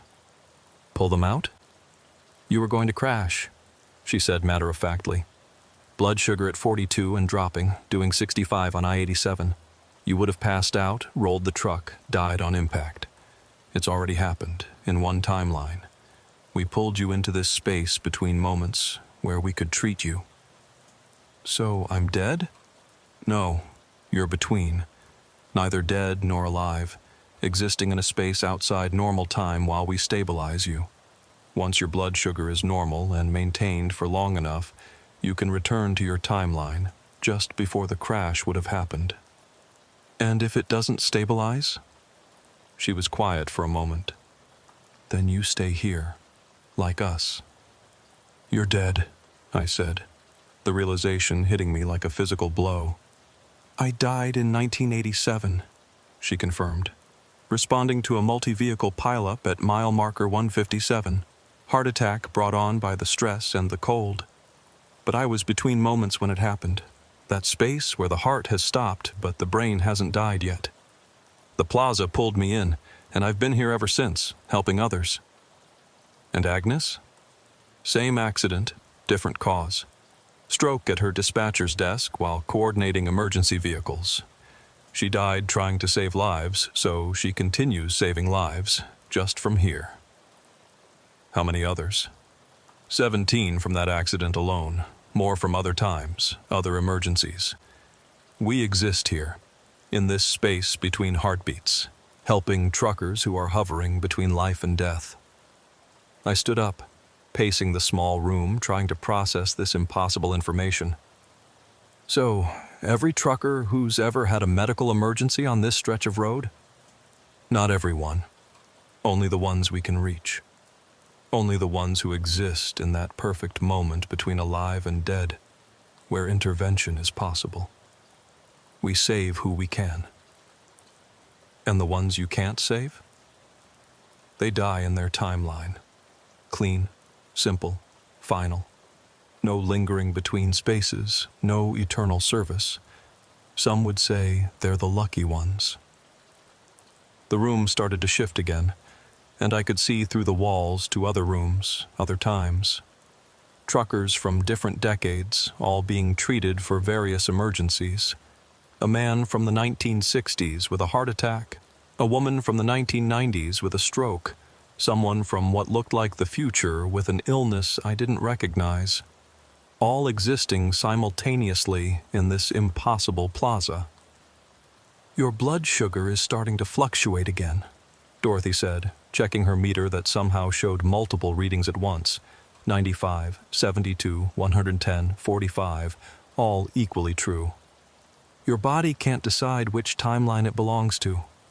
What does that mean? It means you're integrating with the plaza, becoming part of it. If we can't stabilize you in a single timeline soon, you'll be stuck here like us.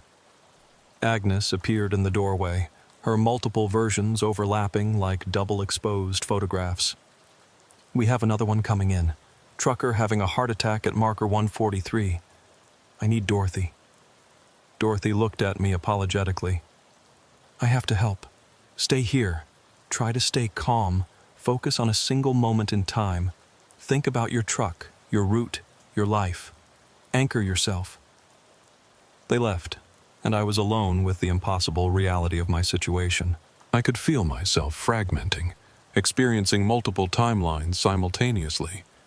In one, I was still driving, my blood sugar dropping, seconds from passing out. In another, I'd already crashed, my truck overturned, my body broken. In yet another, I'd never developed diabetes at all, was healthy and whole, and had driven past this exit without stopping. But there was another timeline too, one where I'd become like Dorothy and Agnes, forever stationed at this plaza, helping other truckers through their medical emergencies. I could see myself, older or maybe ageless, checking blood sugars and administering IVs to drivers who would never know they'd been saved by someone who existed between heartbeats. My glucose monitor, which I'd thought was broken, suddenly showed readings, all of them, from every timeline, scrolling past in an endless stream of numbers: 42, 95, 200, 31, 88, 150. My blood sugar in every possible version of this moment, all equally real, all equally true. I pressed my hands against my head, trying to force my consciousness into a single timeline, but it was like trying to hold water. The harder I squeezed, the more it slipped through my fingers. I was dispersing across possibilities, and I could feel the plaza welcoming me, making space for me among its eternal staff. That's when I heard it. A voice calling my name from somewhere outside the room, outside the plaza, maybe outside time itself. It was familiar, but I couldn't place it. "Virgil! Virgil! Can you hear me?" I followed the voice, stumbling out of the room and into a corridor that shouldn't exist, that extended far beyond the physical dimensions of the building. The walls here were transparent, showing the highway in multiple time periods simultaneously. Horses and wagons, early automobiles, modern traffic, and vehicles that hadn't been invented yet, all occupying the same space without colliding. "Virgil!" The voice was coming from one of the trucks in the parking lot. My truck. But also not my truck. It was every truck I'd ever driven and would ever drive, all superimposed on each other. And standing beside it was someone I recognized but couldn't quite place.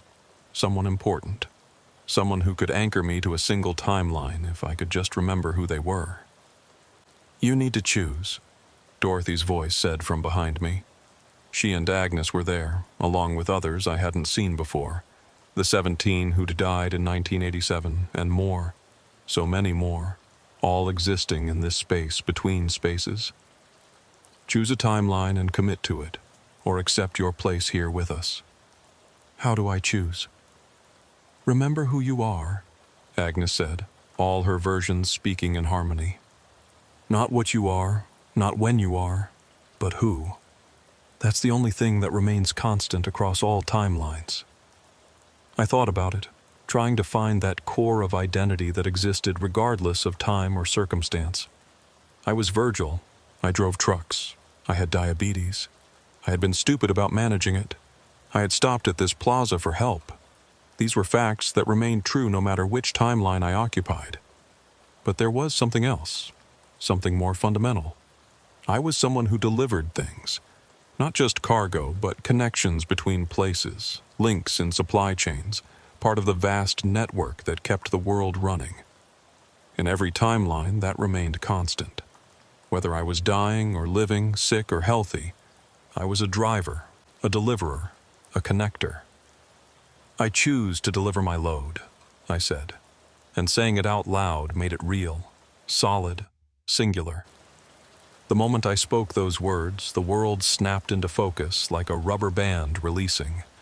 The multiple timelines collapsed into one, the overlapping versions of everything condensed into singular forms, and I was standing in the parking lot of the service plaza with Dorothy's hand on my arm and my truck solid and real in front of me. "Good," Dorothy said, and she was just Dorothy now. One person, one age, one timeline. "You've chosen, but the choice isn't complete yet. Your body is still deciding whether to accept this timeline or reject it." My glucose monitor showed a single reading now, 89, normal, stable.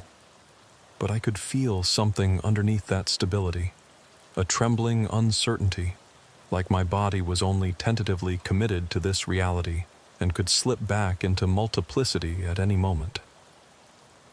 "We need to get you back on the road," Dorothy said urgently. "The longer you stay here, the harder it becomes to leave. The plaza wants to keep you. It always needs more helpers." "But I'm not stable yet," I protested. "You said so yourself." "You're stable enough. More stable than you'll be if you stay." She was guiding me toward my truck, Agnes beside us carrying my medical supplies and some additional items I didn't recognize. "These will help," Agnes said, pressing a bag into my hands. "Glucose tablets, but not just glucose. They're infused with something that will keep you anchored to your chosen timeline." "What something?" "Better not to know," Dorothy said. "Just take one if you feel yourself starting to slip between timelines again. And Virgil..."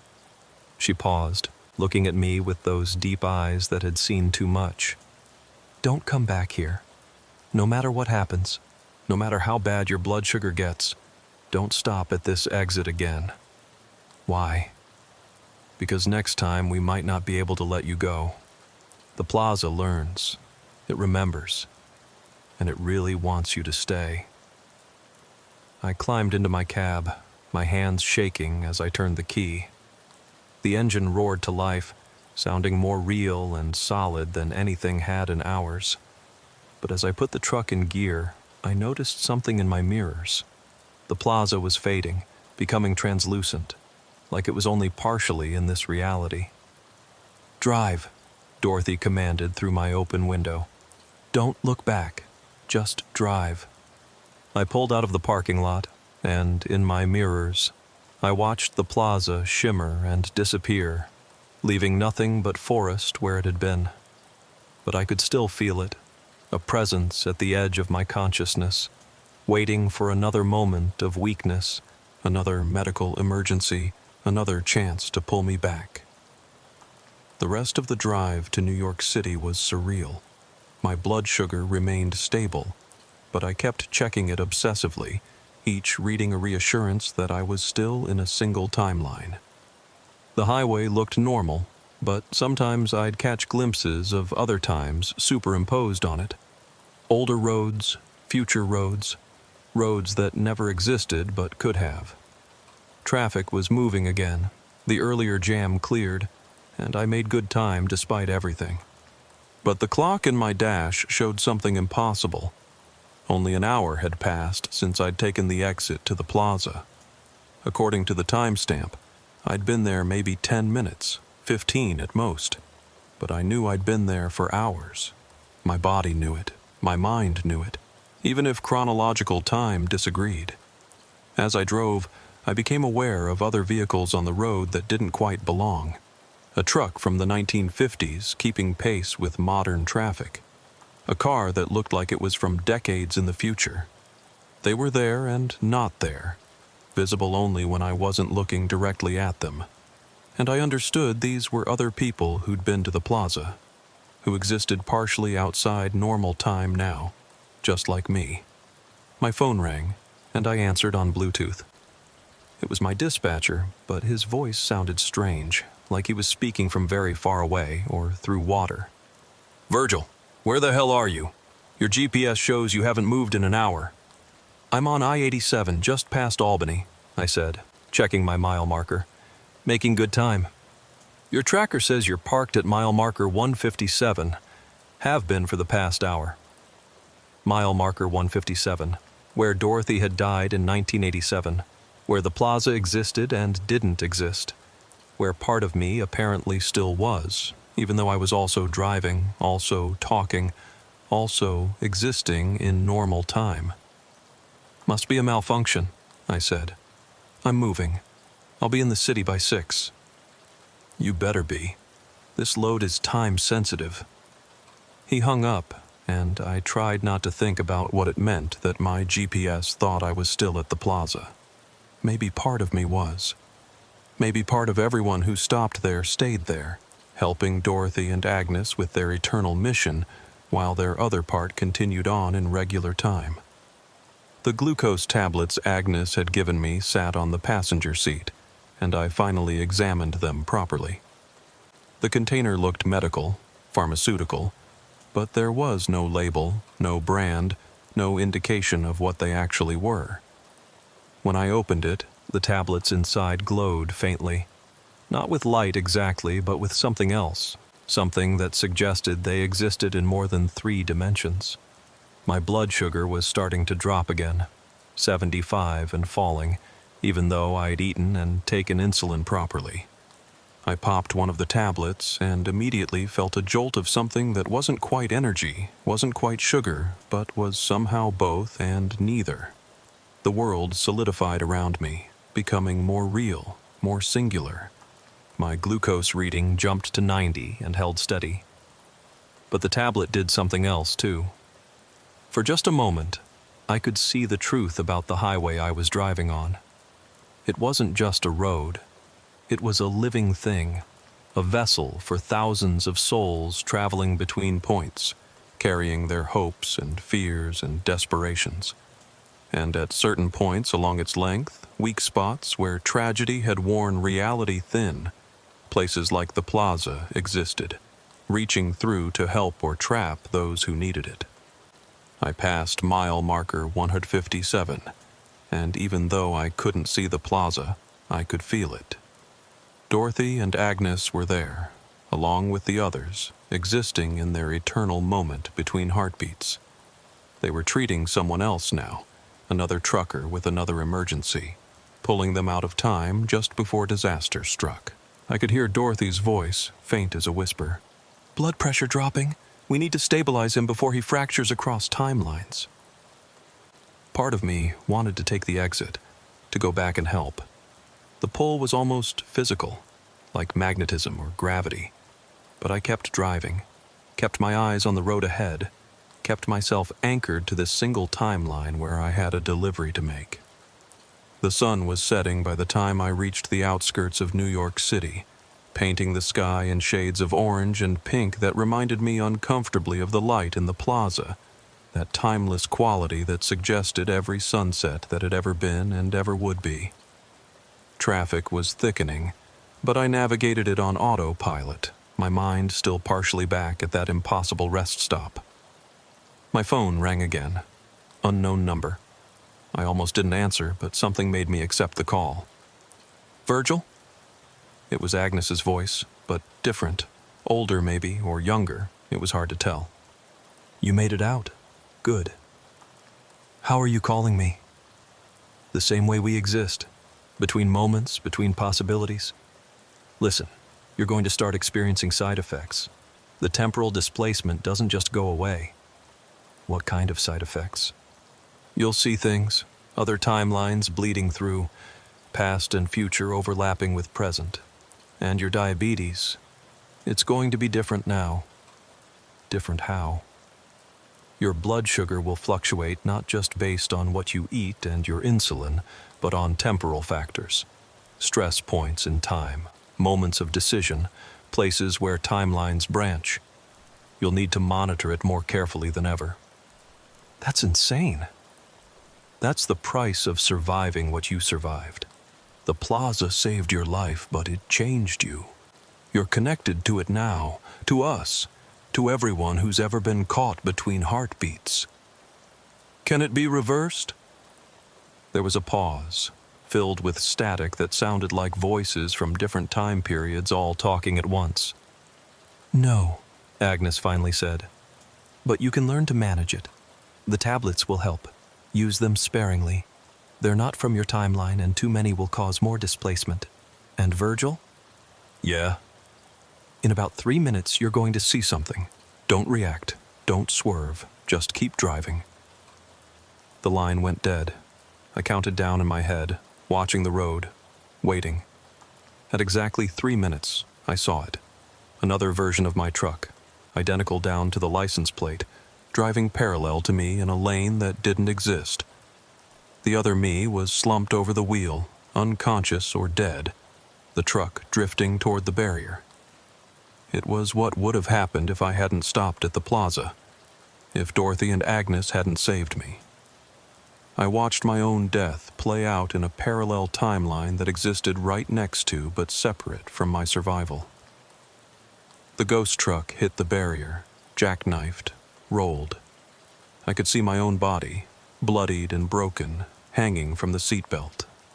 Then it faded, becoming translucent and disappearing, leaving only the normal traffic around me. My hands were shaking so badly I had to grip the wheel with white knuckles to keep steady. That was what Agnes meant by seeing things. I wasn't just living in my timeline. I was aware of the others, the ones where I died, the ones where I never got diabetes, the ones where I became something other than a trucker entirely. The delivery went smoothly, or as smoothly as anything could after what I'd experienced. The warehouse workers unloaded the electronics. I got my paperwork signed, and I found a motel for the night.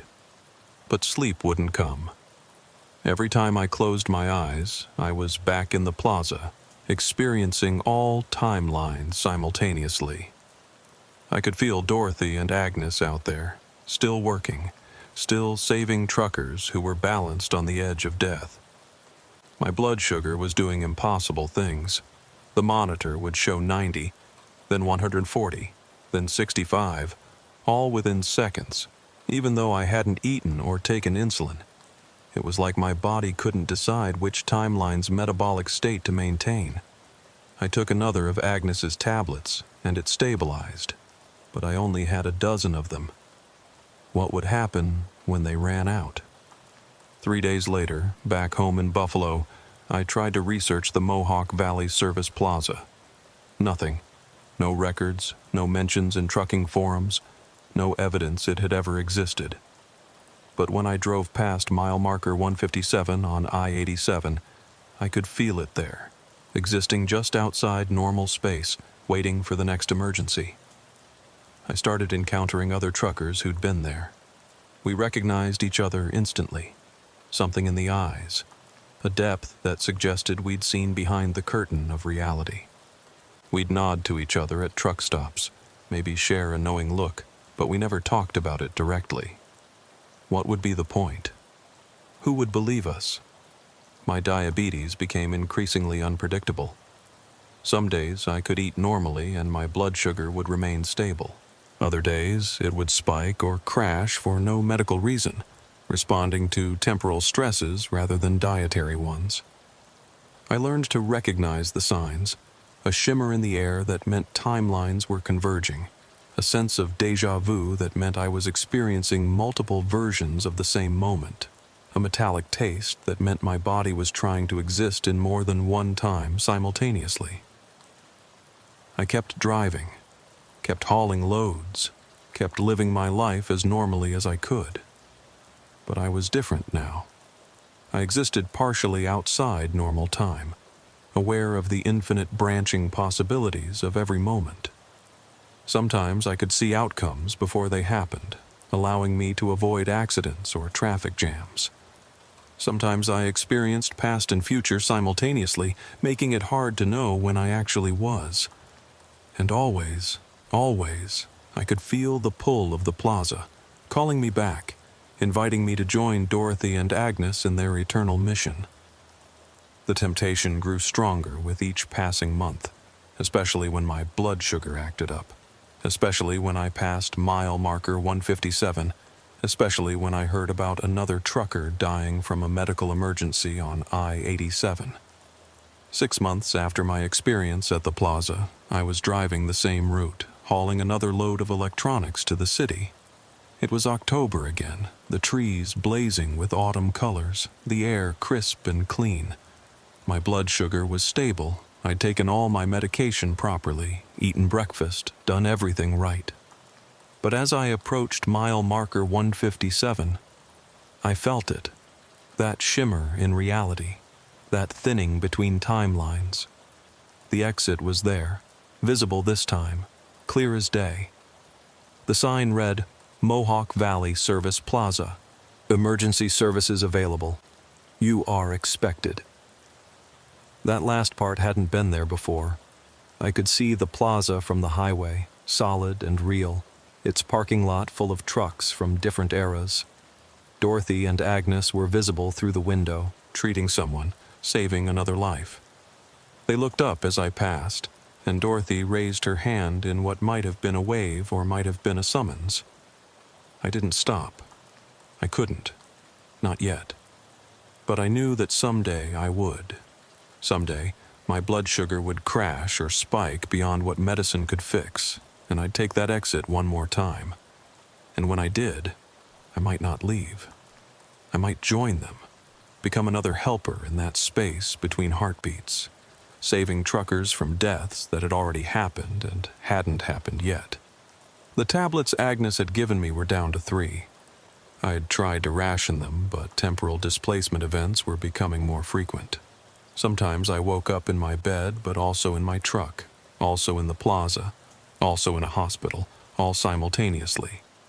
Sometimes my blood sugar existed in multiple states at once, requiring impossible amounts of insulin or glucose to stabilize. I'd started leaving notes for myself, reminders of which timeline I was supposed to be in, which reality was the real one. But even that was becoming harder to determine. Was I the Virgil who survived the diabetic crisis? Or was I the one who died, existing now as a ghost haunting the highways? Was there even a difference anymore? 3 years have passed since that day at the plaza. 3 years of impossible blood sugar readings, of seeing multiple timelines, of existing partially outside normal reality. I'm still driving, still hauling freight from Buffalo to New York City and back, but everything about my life has become a careful balance between the possible and impossible, between managing a medical condition and managing a temporal condition that no doctor would believe exists. I've become something of an expert at recognizing the signs of temporal displacement. The way shadows fall differently when timelines are converging. The taste of copper in the air that means I'm about to slip between moments. The particular quality of silence that suggests I'm hearing multiple times at once. My diabetes management has evolved to include checking not just my blood sugar, but my temporal stability, using methods that would seem insane to anyone who hasn't been to the plaza. The tablets Agnes gave me ran out after 8 months. When I took the last one, I experienced a moment of perfect clarity, seeing all my possible timelines laid out like a map. In one, I was dead from the original crash. In another, I'd never developed diabetes. In yet another, I'd joined Dorothy and Agnes immediately, been working at the plaza for 3 years in their timeline, even though only moments had passed in mine. But the tablet anchored me to this timeline, the one where I survived and returned to an almost normal life. Without the tablets, I've had to develop other methods of staying anchored. Physical objects help. My truck keys, my wallet, photos of my life before the plaza. I keep them on me always, touching them when I feel myself starting to slip. Pain works too, unfortunately. A pinch or a slap can snap me back to a single timeline, though it's a crude method I try to avoid. The worst part is the loneliness. I can't explain to anyone what happened to me, what continues to happen. Other truckers who've been to the plaza understand, but we're all dealing with our own temporal displacement, our own impossible existence. We pass each other on the highways like ghost ships in the night, acknowledging but never truly connecting. My medical records have become a source of confusion for every doctor I see. My A1C levels, the long-term blood sugar average, show different results depending on when they're tested, even when the tests are done minutes apart. One reading shows perfect control, another shows dangerous highs, a third shows levels that should have put me in a coma. The doctors blame faulty equipment, lab errors, anything but the truth, that my blood exists in multiple states simultaneously. I've started keeping detailed logs, trying to map the patterns. Certain locations trigger temporal instability. Mile marker 157, obviously, but also specific rest stops, certain stretches of highway where accidents have happened, places where the veil between timelines is thin. My blood sugar spikes at 3:17 a.m. and p.m., the time the clock in the plaza was stopped at. It drops every October 15th, the anniversary of the 1987 accident that killed Dorothy and Agnes. Last month, something new started happening. I began receiving messages from myself, from other timelines. Notes in my own handwriting that I didn't remember writing, appearing in my logbook. Voicemails on my phone from my own voice, warning me about traffic accidents that hadn't happened yet, or telling me which rest stops to avoid. Text messages from my own number with glucose readings from timelines where I'd made different choices. One message was particularly disturbing. It was a video, shot on my phone, showing me in the plaza. But I was wearing Dorothy's uniform, checking someone's blood sugar, looking like I'd been there for years. The timestamp showed it was recorded tomorrow, but also yesterday, but also never. In the video, I looked directly at the camera and said, "Stop fighting it. You know where you belong." The pull to return to the plaza has gotten stronger. Sometimes when I pass mile marker 157, I have to physically fight to keep my truck on the highway, to not take that exit that may or may not be there. My hands want to turn the wheel. My foot wants to hit the brake. It's like the plaza has a gravity all its own, and I'm orbiting it, getting pulled closer with each pass. I've met others who gave in to that pull. Truckers who went back thinking they could just visit, just thank Dorothy and Agnes, just see the place one more time. They never fully returned. Oh, their bodies came back. They're still driving their routes, but part of them stayed at the plaza. They exist in multiple states now, simultaneously helping at the plaza while also living their normal lives. They're fractured, distributed across timelines, and they seem both more and less than human. One of them, a driver named Carl, who went back 6 months ago, told me what it was like. "I'm here talking to you," he said at a truck stop near Syracuse. "But I'm also there, right now, helping Dorothy with a heart attack victim. I can feel both realities equally. I'm living 2 lives, maybe more, all at the same time. It's not bad, exactly, just different." His eyes had that 1,000-yard stare, but also a depth that suggested he was seeing through time itself. When he checked his blood sugar, the meter showed multiple readings simultaneously, all of them his, all of them real. He took insulin and glucose at the same time, his body needing both and neither. "The plaza needs us," he continued. "There are more medical emergencies than Dorothy and Agnes can handle alone. Truckers dying every day from preventable things, heart attacks, strokes, diabetic crises. We can save them, but only if we're willing to exist between moments, between heartbeats." "But at what cost?" I asked. He smiled, but it was sad. "Everything has a cost. The question is whether saving lives is worth living fractured across time." I didn't have an answer for that. Still don't. 2 weeks ago, something forced my hand. I was on my usual run to the city when my blood sugar did something unprecedented. It ceased to exist.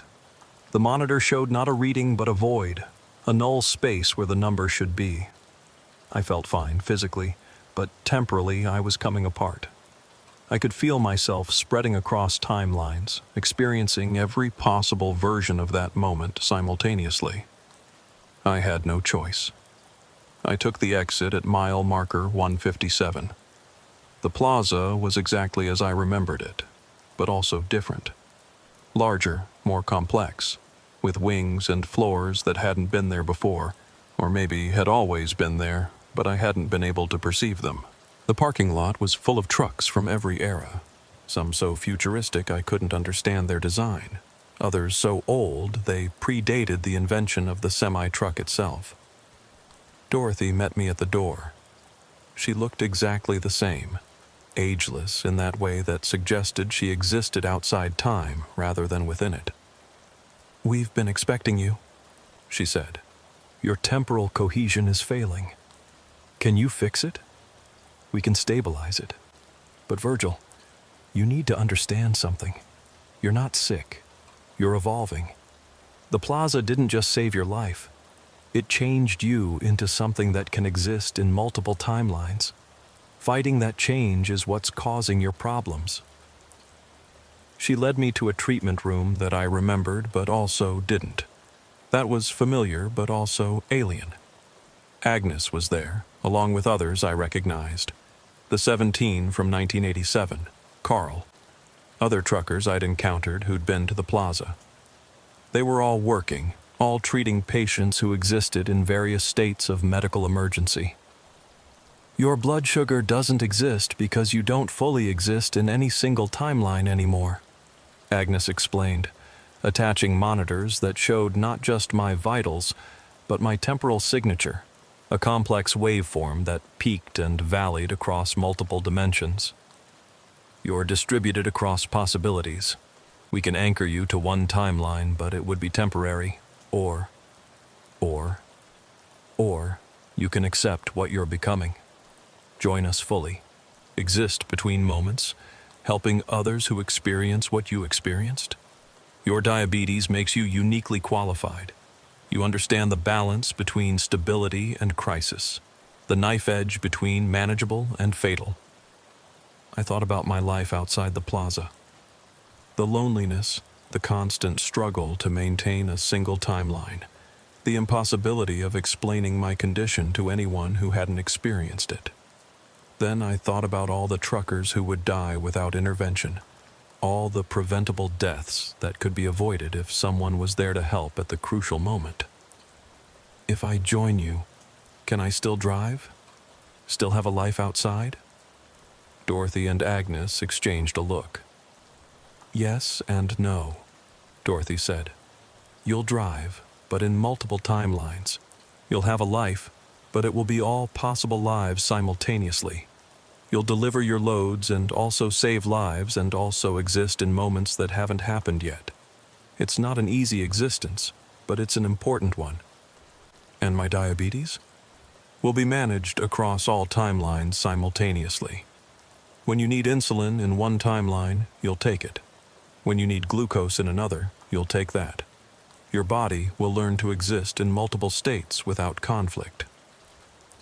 I spent hours in the plaza, though according to my phone only minutes passed. Dorothy and Agnes showed me how they really worked, how they identified truckers in crisis across multiple timelines, how they pulled them into the plaza at the exact moment between life and death, how they provided treatment that existed both in and outside normal medical practice. I saw myself from outside, all my possible selves, the one who died in the original crash, the one who never stopped at the plaza, the one who joined immediately, the one who fought for 3 years before returning. They were all equally real, all equally valid, all equally me. The choice isn't whether to join us, Agnes said. You've already joined us in several timelines. The choice is whether to consciously accept it or continue fighting it. I thought about all the truckers on the road, all the medical emergencies that happened every day, all the preventable deaths. I thought about Dorothy and Agnes, spending eternity helping others, never able to fully rest, but also never truly dead. I thought about Carl, fractured across timelines but seemingly at peace with it. What exactly would I be doing? Same thing you've always done, Dorothy said. Delivering. But instead of just delivering cargo, you'd be delivering truckers from death. You'd exist at rest stops that appear when needed, providing medical intervention at the crucial moment. You'd be part of the network that keeps truckers alive when their bodies fail them. And I could never fully leave? You can never fully leave anyway, Agnes pointed out. You haven't been fully in one timeline since you first ate our glucose tablets. The only question is whether you accept it or continue suffering from the displacement. She was right. I'd known it for months, maybe years. I was already part of the plaza, already partially existing between moments. Fighting it was just making everything harder. Okay, I said. I'll join, but on one condition. What condition? I want to be able to warn them. The truckers. Not about the plaza. I know that's impossible. But about managing their health, about not ignoring warning signs, about the importance of taking breaks and medication. If I'm going to help save them from medical emergencies, I want to also help prevent those emergencies. Dorothy smiled, the first genuine smile I'd seen from her. That's why you're perfect for this. Yes, you can warn them. In fact, that's part of what we do. We exist in multiple timelines, which means we can provide warnings in one timeline about emergencies in another. It doesn't always work, free will and all that, but sometimes a word of caution at the right moment can prevent a death that would otherwise occur. I made my choice then, consciously and completely. I accepted my place at the plaza, my existence between timelines, my role in the network of helpers that kept truckers alive when medicine and luck failed them. The transformation was less dramatic than I expected. No flash of light, no dramatic change. Just a subtle shift in perception, like putting on glasses and having everything come into focus. Suddenly, I could see all my timelines clearly, exist in all of them without conflict. My blood sugar readings made sense. All of them simultaneously. My diabetes existed and didn't exist, was managed and unmanaged, was killing me and keeping me alive. I left the plaza that day, but also didn't leave. I'm still driving my truck from Buffalo to New York City, but I'm also at the plaza, helping Dorothy and Agnes with a stroke victim. I'm typing this account on my phone during a rest break, but I'm also checking someone's blood pressure in 1987. Also administering glucose to someone in 2045. It's been a month since I fully joined, and the fracturing across timelines doesn't bother me anymore. I exist in all possibilities simultaneously, delivering cargo and saving lives, dying and living, sick and healthy. My diabetes is perfectly controlled and completely uncontrolled, both states equally true and equally manageable. Sometimes I encounter myself on the highway, the version that never stopped at the plaza, the version that died, the version that joined earlier. We nod to each other, acknowledging our shared existence, our distributed consciousness. We're all Virgil, all driving, all diabetic or not, all real. The plaza appears when it needs to, where it needs to. Sometimes at mile marker 157, sometimes elsewhere. Always exactly when a trucker is balanced between life and death. Dorothy, Agnes, and now I and the others are always there, always ready, existing in that moment between heartbeats where intervention is possible. Last week, I saved a trucker named Tom from a diabetic coma. He'd been driving for 30 hours straight, skipping meals and medication, his blood sugar over 400. I appeared in his truck. Don't ask me how, it just works when you exist between timelines, and got him to pull over, got glucose gel into him, got him stabilized. He thought I was a hallucination at first, then decided I was just another trucker who'd happened to be in the right place at the right time. He'll never know that I existed specifically to save him, that I appeared because the plaza detected his crisis and sent me. He'll never know that in another timeline, he died, and I'm at his funeral, and I'm also preventing his death, all simultaneously. This is my existence now. Fractured, multiple, impossible, but purposeful. I deliver cargo and salvation, exist in truck stops and the plaza, am healthy and sick, living and dead. My diabetes is managed across infinite timelines, each version of me taking exactly what they need when they need it. The other truckers who've been to the plaza, we form a network now. We pass each other on highways that exist in multiple times, helping where we can, preventing what we can prevent, accepting what we can't. We're guardian angels with CDLs, existing between heartbeats, delivering miracles disguised as coincidences. And somewhere on I-87, at mile marker 157 or wherever else it's needed, the Mohawk Valley Service Plaza materializes out of fog and necessity. Dorothy and Agnes and all of us who've joined them stand ready, waiting for the next medical emergency, the next trucker who needs to be pulled from the trajectory of death. If you're reading this and you're a trucker, check your blood sugar. Take your medications. Don't skip meals. Don't drive exhausted. Listen to your body's warning signs. Because while we're here to catch you if you fall, it's better not to fall at all. And if you ever find yourself at a rest stop that shouldn't exist, being helped by people who seem to exist in multiple times at once, don't question it too much. Just accept the help, stabilize, and return to your timeline. Most of you will forget, your mind's papering over the impossible with the plausible. But some of you will remember. Some of you will carry that experience, that knowledge that reality is thinner than you thought, that death and life are separated by moments that can be stretched and manipulated.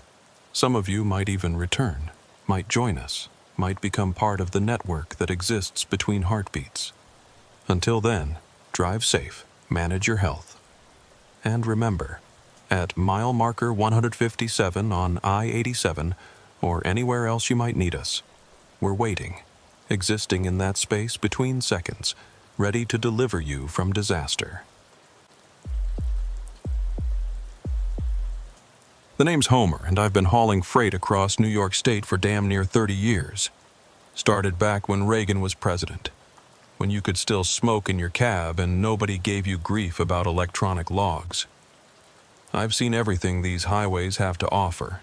Blizzards that'll bury you alive, ice storms that turn I-90 into a skating rink, fog so thick you can't see your own hood. But what happened to me in July of 2018, during that record-breaking heat wave? That's something I still can't fully explain. It was the third week of July, and the temperature hadn't dropped below 95 degrees in 8 days. The asphalt on I-81 was literally melting in places, creating these shimmering mirages that made it look like lakes of water were appearing and disappearing on the road ahead. I was hauling a load of frozen goods from Syracuse down to Binghamton, which normally would have been an easy run, maybe 3 hours tops. But nothing about that week was normal. The trouble started the night before when the AC in my Peterbilt decided to call it quits. Just stopped working. No warning, no gradual decline. 1 minute I had cold air, the next I had nothing but hot breath from the vents. I'd pulled into a truck stop near Watertown, hoping to find someone who could fix it, but every mechanic in the state was backed up with the same problem. The heat wave was killing AC units left and right, and parts were scarce.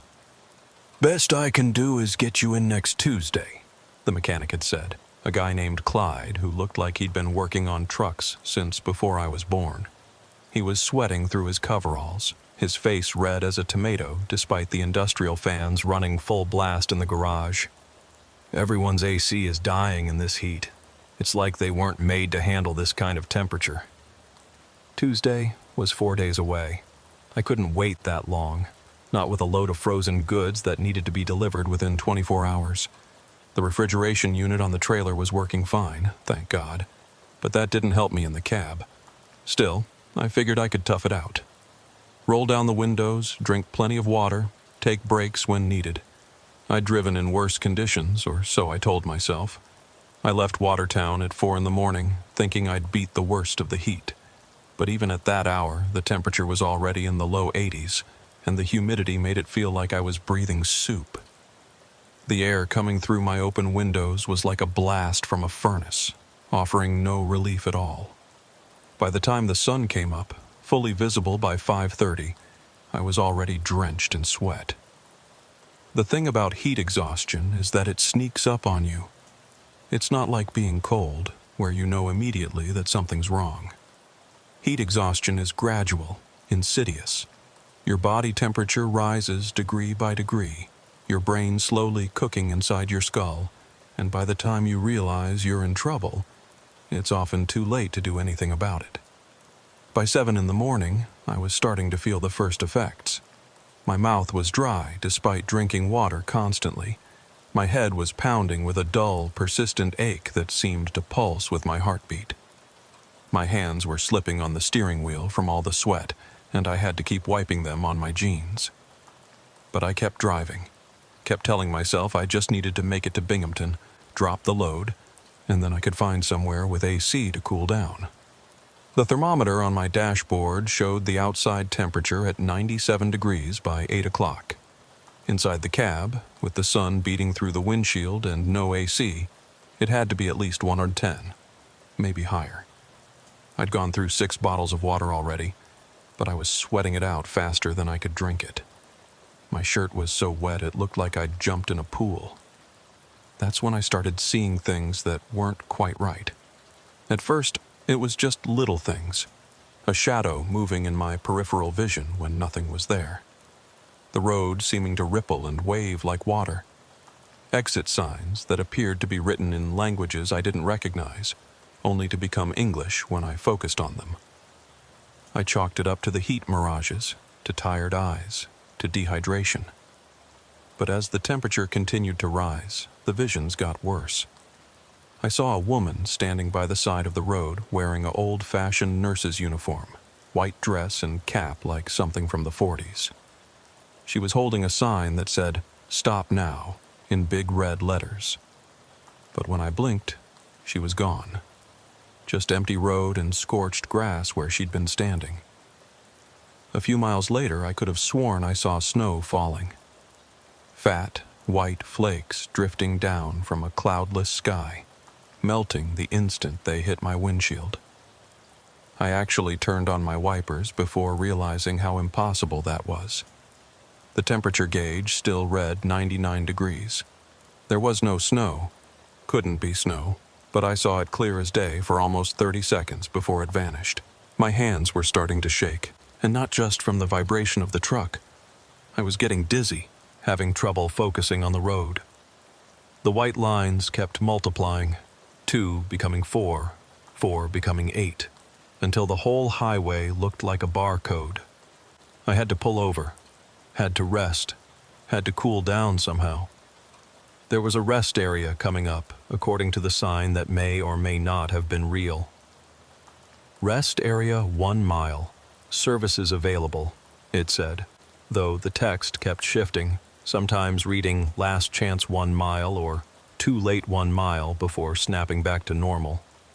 I took the exit, my truck lurching slightly as I misjudged the curve. The parking lot was mostly empty, which should have been my first warning. During a heat wave like this, rest areas should be packed with drivers trying to escape the heat. The building was old, older than any rest area on I-81 should be. Red brick with a green metal roof, small windows that were all fogged up from the inside. There was one other vehicle in the lot, an ancient-looking ambulance with Mercy General painted on the side in faded letters. The hospital name didn't ring any bells, but my brain wasn't firing on all cylinders at that point. I practically fell out of my cab, my legs weak and unsteady. The asphalt was so hot it was actually sticky under my boots, and I could see my footprints in it as I walked toward the building. The heat rising from the parking lot made everything wavy and distorted, like looking through water. The building seemed to be moving away from me even as I walked toward it, requiring more and more steps to cover the same distance. The door was heavy wood, not the aluminum and glass you'd expect. It took all my remaining strength to pull it open, and when I did, a blast of cold air hit me that was so intense it actually hurt. It was like walking into a freezer. The temperature had to be 40 degrees cooler than outside. The shock of it made me gasp, and I stood in the doorway for a moment, unable to move, torn between the killing heat behind me and the painful cold ahead. "Come in or stay out, but shut the door," a woman's voice called from inside. "You're letting all the cold air escape." I stumbled inside, letting the door swing shut behind me. The interior was dim, lit by old fluorescent bulbs that buzzed and flickered. It looked like a hospital waiting room from decades ago. Institutional green walls, uncomfortable plastic chairs, a reception desk with one of those sliding glass windows. Behind the desk sat a woman in a nurse's uniform, the same style as the one I'd thought I'd seen on the road. She was probably in her 60s, with gray hair pinned up under her cap and a face that would have been kind if not for the worried expression she wore. "You're burning up," she said, coming around the desk quickly for someone her age. "How long have you been driving in this heat without air conditioning?" I tried to answer, but my tongue felt thick and useless in my mouth. She didn't wait for a response anyway, taking my arm and leading me to one of the plastic chairs. Up close, I could see her name tag. Edith, RN, and smell that distinctive hospital smell of disinfectant and something else, something medicinal and old. "Clyde?" she called toward a door marked staff only. "We've got another one." The door opened and out came the same mechanic I'd seen in Watertown the night before. Same coveralls, same red face, same everything. But that was impossible. Watertown was hours north of here. There was no way he could be in both places. "AC broken?" Clyde asked, like he already knew the answer. "They're all breaking. Can't handle this heat. It's not natural, this heat. Something's wrong with it." Edith was taking my temperature with an old mercury thermometer, the kind they don't even make anymore. When she read it, she whistled low. 104.2. "We need to cool him down fast. Clyde, get the ice." Everything was starting to feel dreamlike and disconnected. Clyde disappeared through another door and came back with a wheelchair filled with bags of ice. They started packing them around me, under my arms, on my neck, on my wrists. The cold burned worse than the heat had, and I tried to push them away, but my arms wouldn't cooperate. "Don't fight it," Edith said. "Your body's shutting down. Core temperature's too high. You're going into heat stroke." "No," I managed to croak out. "Just need water. Need to deliver frozen goods." "The only thing you need to deliver yourself from is death," Edith said sharply. "Do you know how many truckers we've seen this week? How many have driven themselves right into heat stroke trying to make their deliveries?" She produced a IV bag from somewhere and started looking for a vein in my arm. The needle was huge, old style, and when she inserted it, I felt it all the way up to my shoulder. The fluid that flowed into me was ice cold, and I could trace its path through my veins like frozen rivers under my skin. "This isn't real," I said, the words coming out slurred. "You're not real. Heat. Hallucination." Edith and Clyde exchanged a look. "He's further gone than we thought," Clyde said. "The heat's cooked his brain. He's seeing through." "Seeing through what?" I asked. But they ignored me. The room was starting to shift and change around me. The walls were breathing, expanding and contracting like lungs. The floor was rippling like water. And through the windows, I could see not the parking lot, but what looked like a hospital ward. Row after row of beds filled with people in various states of distress, all of them truckers by the look of their clothes, all of them hooked up to IVs and surrounded by ice. "He needs the room," Edith said to Clyde, and I didn't understand what she meant until they started wheeling me through that door marked "Staff Only." The moment we passed through, everything changed. We weren't in a rest area anymore. We were in a hospital, but not any modern hospital. Everything looked like it was from the 1950s. Metal beds with hand cranks, glass 4 bottles instead of plastic bags, those old-style cardiac monitors with the green screens. The room was full of truckers. I counted at least 20, maybe more, all lying on beds, all covered in ice packs or lying in tubs of ice water. Some were conscious, staring at the ceiling with 1,000-yard stares. Others were unconscious, maybe dead. It was hard to tell. The sound of labored breathing and heart monitors filled the air, creating a rhythm that seemed to match the pounding in my head. "Heat wave of 1952, Edith said, as if that explained everything. "Killed over 100 truckers on New York highways. No AC back then, just windows and hope.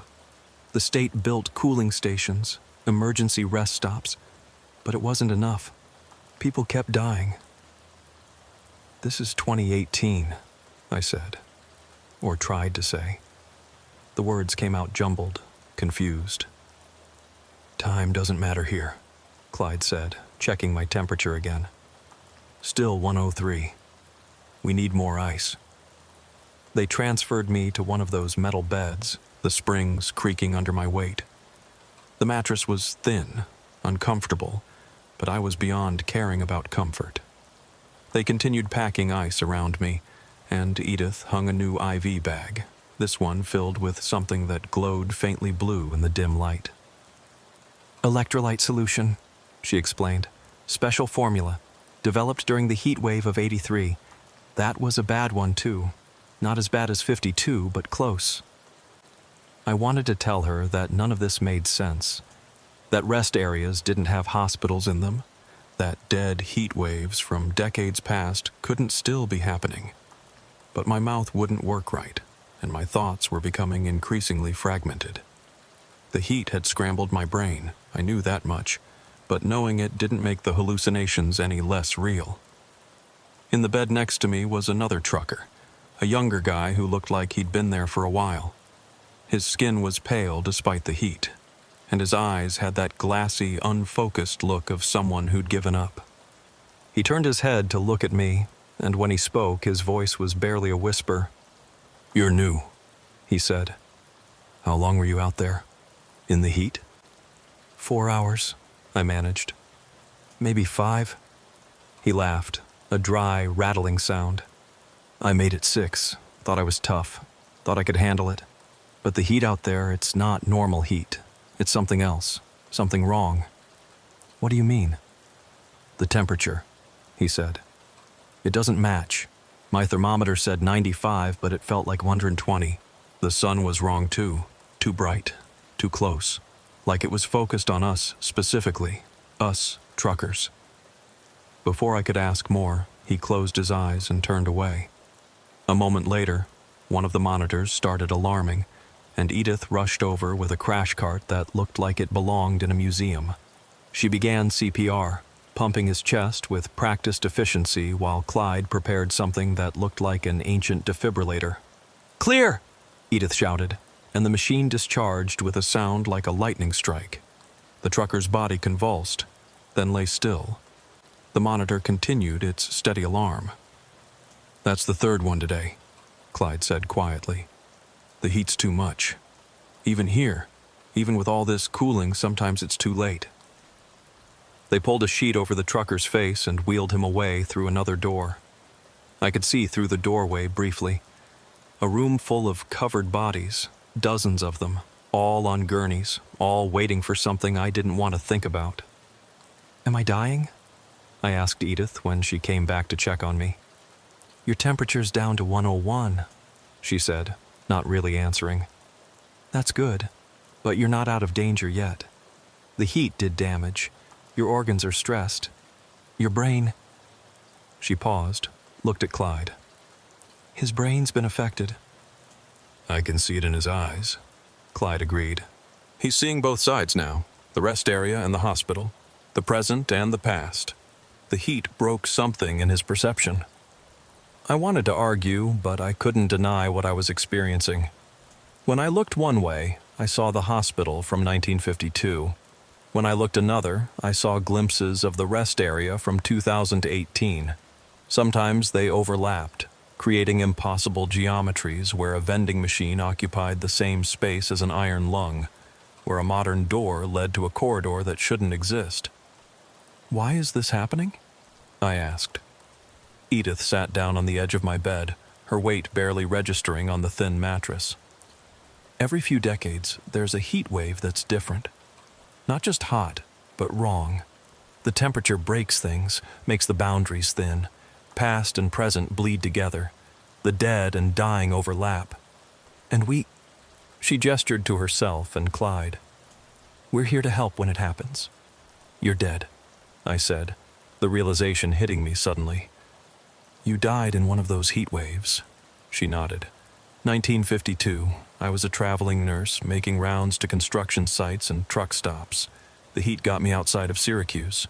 Clyde was 1983, died trying to fix an AC unit in heat that shouldn't have been possible. Now we're here, in this place between, helping others when the wrong heat comes. And I'm here because you're dying, Clyde said bluntly. Your body's shutting down from the heat. Right now you're in your truck on I-81, unconscious, core temperature at 106 and climbing. Someone might find you in time, might not. But while you're hovering between life and death, you're here with us. I tried to process this, but my thoughts kept fragmenting. One moment I was in the hospital bed. The next I was back in my truck, slumped over the steering wheel while the sun turned the cab into an oven. I could feel both realities simultaneously. The ice packs and the IV fluids trying to cool me down, and the relentless heat cooking me alive. There has to be something you can do, I said, though I wasn't sure which reality I was addressing. We're doing it, Edith said. But you have to fight too. You have to want to live, to get back. Some don't. Some find it easier to just let go, to stay here where it's cool, where the heat can't reach them anymore. I thought about my life, such as it was. 30 years of driving, no family to speak of, few friends outside of other truckers. What was I fighting for? What was waiting for me if I made it back? More runs in broken trucks, more deadline pressure, more lonely nights and rest stops. As if reading my thoughts, Edith squeezed my hand. Her touch was cold but comforting. Everyone has something to live for, even if they can't see it right now. You've got deliveries to make, people counting on you. That frozen goods load. There's a children's hospital in Binghamton waiting for it. Ice cream for the pediatric ward. Small thing maybe, but it matters to those kids. I didn't know if that was true or if she was just saying it to give me a reason to fight, but it worked. I thought about sick kids waiting for ice cream, about how disappointed they'd be if it didn't arrive. Stupid maybe, but in that moment it was enough. Okay, I said. What do I need to do? Stay conscious, Clyde said. Stay connected to your body, your truck, your timeline. The more you drift into this place, the harder it is to get back. But staying conscious was easier said than done. The medication Edith had given me, whatever was in that glowing IV bag, was making me drowsy. Or maybe it was the heat stroke itself, shutting down my systems one by one. I kept fading in and out, each time waking up in a different reality. Once I woke up in my truck, but it was full of snow. Actual snow, piled up to the windows, and my breath came out in visible puffs. The temperature gauge read 10 degrees. Impossible in July. Impossible in that heat wave, but there it was. I was shivering so hard my teeth chattered, and I could feel my fingers and toes going numb from the cold. That's your body overcompensating, Edith's voice said, though she wasn't visible. The heat regulation system's completely broken. You're experiencing temperature extremes that aren't really there. Another time I woke up in a room full of mirrors, each one showing a different version of me. In one I was young, just starting out as a trucker, full of hope and ambition. In another I was old, ancient, still driving despite being well past retirement age. In yet another, I was dead, my body bloated and discolored from the heat, flies buzzing around my corpse. Don't look at them, Clyde warned from somewhere. Those are possibilities, not realities. Focus on who you are now in this moment. But it was hard to know who I was or when I was. Time kept folding in on itself. I was simultaneously experiencing every hot day I'd ever driven through, all compressed into a single eternal moment of suffering. I was everyone who'd ever died from heat exhaustion on these highways, feeling their final moments as if they were my own. His temperature's spiking again, I heard Edith say, her voice tight with concern. 105, 106. Clyde, we need more ice. All of it. They submerged me in a tub of ice water, and the shock was so intense I screamed or thought I did. No sound came out. My body was seizing, muscles contracting involuntarily, everything fighting against everything else. I was drowning in ice water while burning alive, freezing to death while dying of heat stroke, existing in a state of pure contradiction that the human body wasn't meant to experience. The ice water should have been salvation, but it was torture. Every nerve in my body was firing at once, sending contradictory signals to my cooked brain. I was in the tub, but I was also standing outside it, watching myself thrash and convulse. I was in the hospital from 1952, but also in my truck in 2018, and somehow also in a place that existed outside of time entirely, where all the heat deaths that had ever happened on New York highways played out simultaneously. "We're losing him," Edith said, her voice coming from multiple directions at once. "His brain can't process the temperature differential. He's dissociating." "Let him," Clyde said. "Sometimes that's the only way through. The body has to die a little for the mind to survive." I felt myself fragmenting, pieces of my consciousness scattering like drops of sweat evaporating in the heat. Part of me was 8 years old, suffering from heat exhaustion during a family trip to Florida. Part of me was my father, who died of a heart attack during a heat wave in '98. Part of me was every trucker who'd ever pushed too hard, driven too long, ignored the warning signs until it was too late. But there was something else too. Something watching all these fragments from outside. It wasn't me, exactly, but it was connected to me. It was the part that existed in the space between the heat and the cold, between life and death, between 1952 and 2018. And it was trying to tell me something important. "Look at the thermometer," it said, in a voice that was mine, but not mine. I looked, though I wasn't sure which eyes I was looking through. The thermometer on the wall of the hospital showed 72 degrees. The one in my truck showed 107. But there was a third thermometer, one that existed in that strange space between, and it showed something else entirely. It showed no temperature at all, just a symbol I didn't recognize, something that suggested temperature itself was meaningless here. "You're seeing it," Edith said, and she was suddenly young, the same age she must have been when she died in 1952. "The place where heat and cold don't exist, where the body's limitations don't matter." "Is this death?" I asked. "It's adjacent to death," Clyde answered. He looked different too, younger but also older, existing in multiple states simultaneously. "It's where people go when their bodies are failing but their minds haven't accepted it yet. Some pass through quickly, others, like us, get stuck." "Why stuck?" "Because we died trying to help," Edith explained. "I was trying to save a trucker who'd collapsed from heat stroke when I succumbed myself. Clyde was fixing AC units for drivers who couldn't afford proper repairs.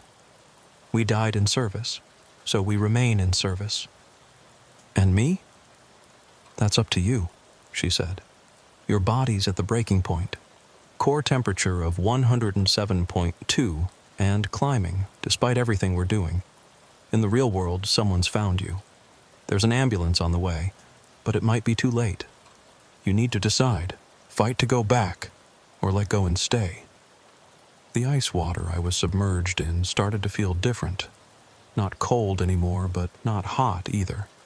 It was like being suspended in nothing, weightless and disconnected from all sensation. I could see my body from above, see Edith and Clyde working frantically to cool me down, but I also saw my body in the truck, slumped and still, skin bright red and dry despite the extreme heat, no longer even sweating because my body had no fluid left to give. "If I stay," I asked, "what happens?" "You join us," Clyde said. "Help other truckers when the wrong heat comes. It's not a bad existence. You save lives, even if you couldn't save your own." And if I go back, then you go back to your life, changed but alive.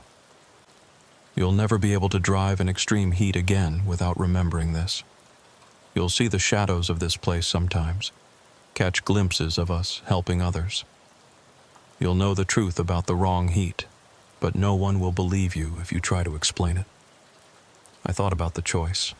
Staying meant no more suffering, no more lonely highways, no more fighting against deadlines and broken equipment.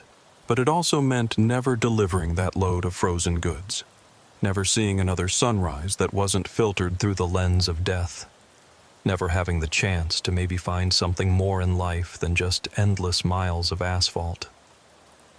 The children's hospital, I said. The ice cream. Was that real? Edith smiled sadly. Real enough. There's always someone waiting for what we're hauling, even if we don't know it. That's the thing about trucking. We're all links in a chain that connects people who'll never meet. Break one link, and somewhere, someone suffers. I could feel my body starting to shut down, organs failing one by one. My heart was struggling, beating erratically, sometimes too fast, sometimes hardly at all. My kidneys had stopped functioning. My liver was failing. The heat had cooked me from the inside out, and there was no coming back from that, not really. But then I heard something. A siren, faint but growing louder. Not in the hospital from 1952, not in the space between, but in the real world, in 2018, where my body lay dying in a truck on I-81. They're coming, Edith said. The paramedics. They have a chance to save you, but only if you want to be saved. You have to help them. You have to fight. The room started to shift and blur. The hospital from 1952 began to fade, becoming translucent. I could see through it to my truck, to the rest area that may or may not have been real, to the ambulance pulling into the parking lot with lights flashing and sirens wailing. 2 paramedics jumped out, a man and a woman, both young, both sweating in the heat but moving with practiced efficiency. Found him, the male paramedic shouted. Unresponsive, skin hot and dry, pulse thready, classic heat stroke. They pulled me from the cab, and I felt it happen in multiple realities at once. In the hospital, Edith and Clyde lifted me from the ice bath. In the space between, something that might have been my soul was pulled in 2 directions at once. And in the real world, the paramedics got me onto a gurney and started working. Core temp is 107.5, the female paramedic said. We need to cool him now, or he's gone. They packed ice around me, started IVs, pushed medications I couldn't identify, but I could feel my body resisting, too damaged to respond properly. I was dying, really dying, not just hovering at the edge, but crossing over. Don't give up, Edith whispered, though she was fading fast, the hospital from 1952 becoming nothing more than a shadow. We've done what we can. The rest is up to you. I wanted to thank her, to thank Clyde, but they were already gone, returned to wherever they existed when the wrong heat wasn't killing truckers. I was alone except for the paramedics, who were doing CPR now, pumping my chest, breathing for me, refusing to let me go. Come on, the female paramedic said between compressions. Don't you die on me. Not from something as stupid as a broken AC unit.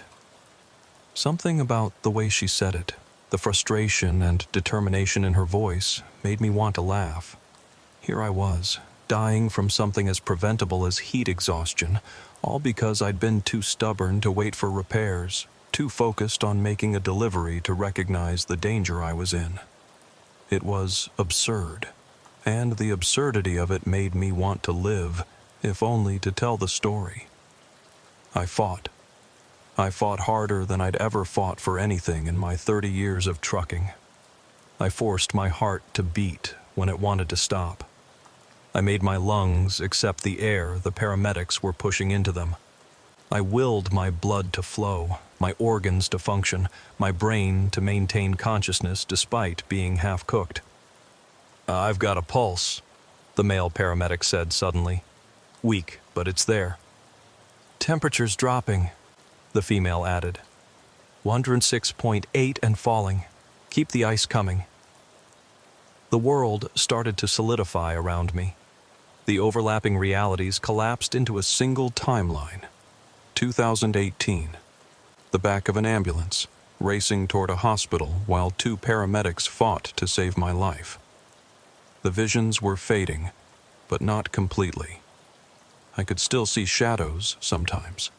Glimpses of that other place where Edith and Clyde waited to help the next trucker who pushed too hard in the wrong heat. "You're going to make it," the female paramedic said, noticing my eyes were open. "But it's going to be a long recovery. The heat did damage. You're lucky we found you when we did. Another few minutes." She didn't finish, but she didn't need to. I knew how close I'd come. I'd been in that space between, seen what waited on the other side. Part of me was still there, would always be there, watching from that place where temperature had no meaning and time folded in on itself. "The ice cream," I managed to croak out, my throat feeling like sandpaper. "Children's hospital, my load." The paramedics exchanged a look. "Don't worry about your load right now," the male one said. "Focus on surviving." But I couldn't let it go. Somehow delivering that ice cream had become the most important thing in the world, the thing that tethered me to life, that gave meaning to all those miles, all those years, all that suffering. "Promise me," I said. "Someone will deliver it." The female paramedic squeezed my hand. "I promise. We'll make sure it gets there. Now rest. You've got a long road ahead." I closed my eyes, not to die, but to sleep. Real sleep. In a single timeline in a real ambulance heading to a real hospital. But just before I drifted off, I heard something that might have been Edith's voice, carried on the wind through the ambulance's AC vents. "Well done, Homer. You chose the harder path. Use it wisely." I spent 3 weeks in the hospital, most of it in the ICU. The doctor said I was lucky to be alive, that my core temperature had reached 107.8 degrees, which is usually fatal. My kidneys had partially failed, my liver was damaged, and there were signs of minor brain injury from the hyperthermia. They couldn't explain how I'd survived, kept using words like miraculous and impossible. But I knew the truth. Edith and Clyde had kept me alive in that space between, given me the chance to choose life over whatever comes after. The ice cream made it to the children's hospital. The female paramedic, whose name turned out to be Sarah, had personally arranged for another driver to complete my delivery. She visited me a week into my recovery, told me the kids had gotten their treats, showed me a thank you card some of them had made. It was covered in crayon drawings of ice cream cones and trucks, with "Thank you, truck driver," written in shaky child handwriting. I cried when I saw it, really cried, something I hadn't done in 20 years. My truck was totaled. Not from a crash, but from the heat itself. The interior had reached such extreme temperatures that the plastic dashboard had melted, the seats had split open, and even some of the metal components had warped. The insurance company couldn't understand it. The outside temperature had only been 99 degrees that day. Hot, but not hot enough to cause that kind of damage. But I knew it was the wrong heat, the kind that doesn't follow the normal rules of physics. Clyde had been right about the AC units, too. There was a recall notice that came out a month after my incident. The manufacturer admitted that certain models couldn't handle extreme temperatures, that they were failing at an alarming rate during heat waves. They offered free replacements, but it was too late for me and who knows how many other drivers. I never went back to trucking, not really. Oh, I tried. Once I was recovered enough, I got a new rig, planned out an easy route. told myself I was ready. But the first time the temperature climbed above 85, I started seeing things. Shadows moving in my peripheral vision. Exit signs for rest areas that didn't exist. And once, just for a second, I saw Edith standing by the side of the road. That same worried expression on her face, holding a sign that said, "Not yet." I pulled over, turned around, went home. Sold the truck the next day. I work in dispatch now, ironically enough. Sitting in an air-conditioned office, coordinating routes for other drivers, making sure they take breaks, checking weather conditions obsessively. When heat waves hit, I'm the dispatcher who calls drivers personally, tells them to find shelter, wait it out, don't be heroes.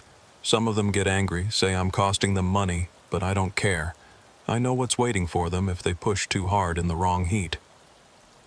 Every July, on the anniversary of my near death, strange things happen. My computer screen flickers and shows dispatch logs from 1952, full of routes for trucks that no longer exist, drivers who've been dead for decades. The office temperature drops suddenly, drastically, even though the AC is working normally. And sometimes, late in the day when I'm alone, I hear voices coming from the break room.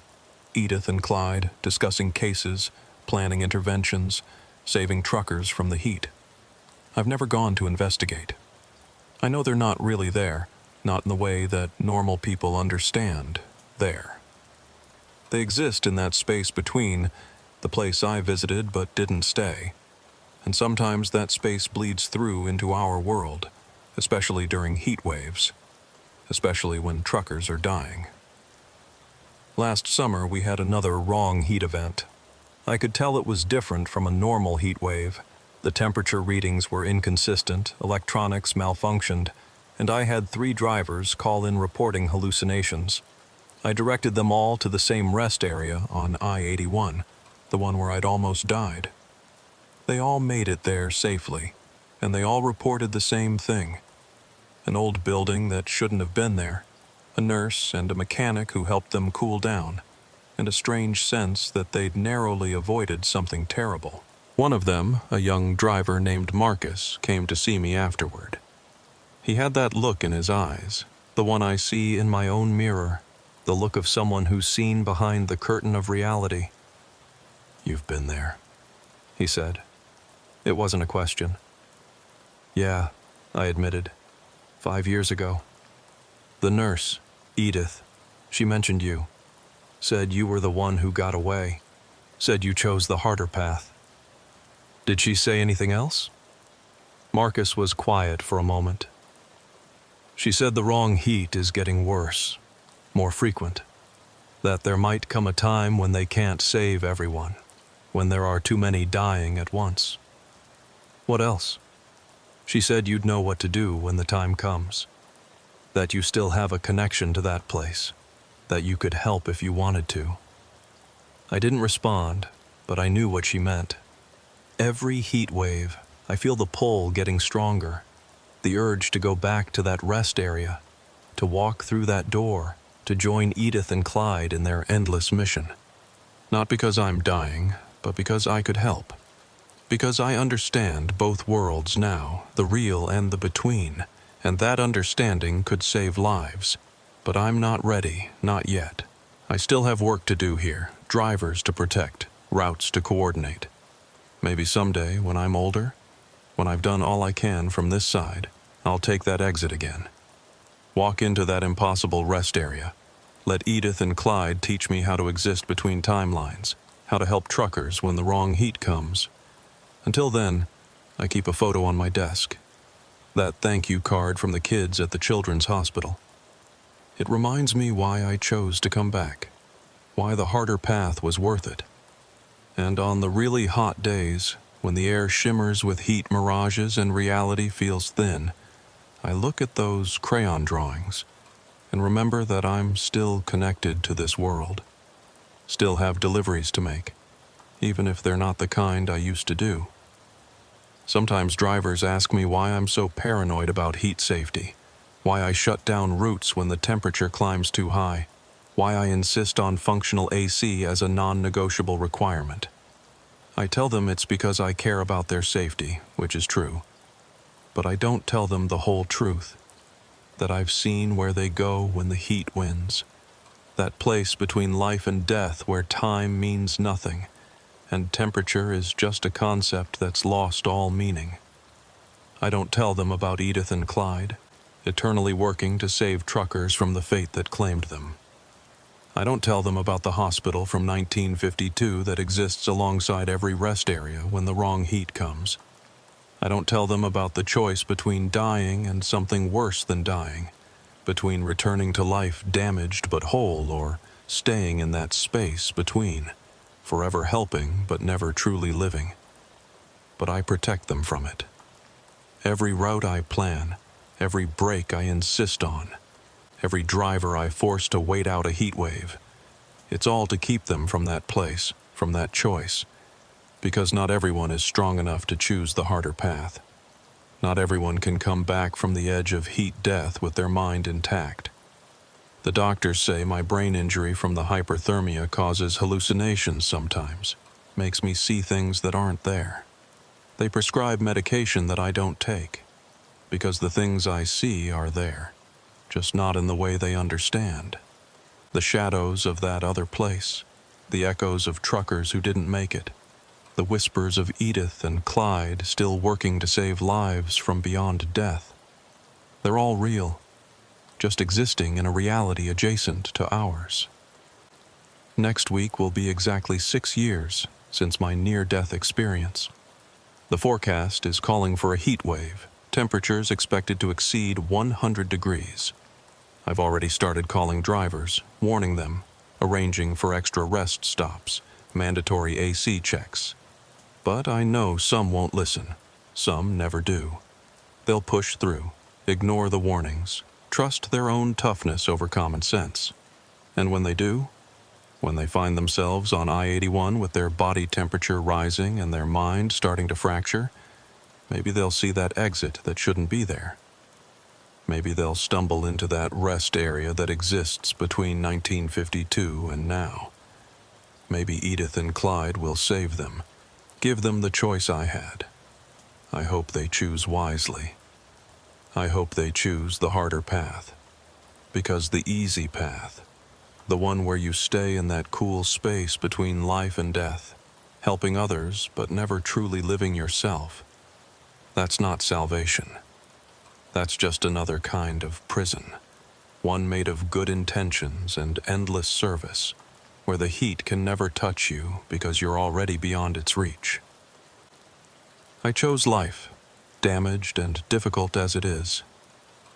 I chose to come back to a world where temperatures can kill, where AC units fail, where truckers die on highways from something as preventable as heat exhaustion. It wasn't the easy choice, but it was the right one. At least, that's what I tell myself on the hot nights when I can feel that other place calling, when I can hear Edith and Clyde whispering through the AC vents, when I know that all it would take is one drive down I-81 in the wrong heat to return to that space between.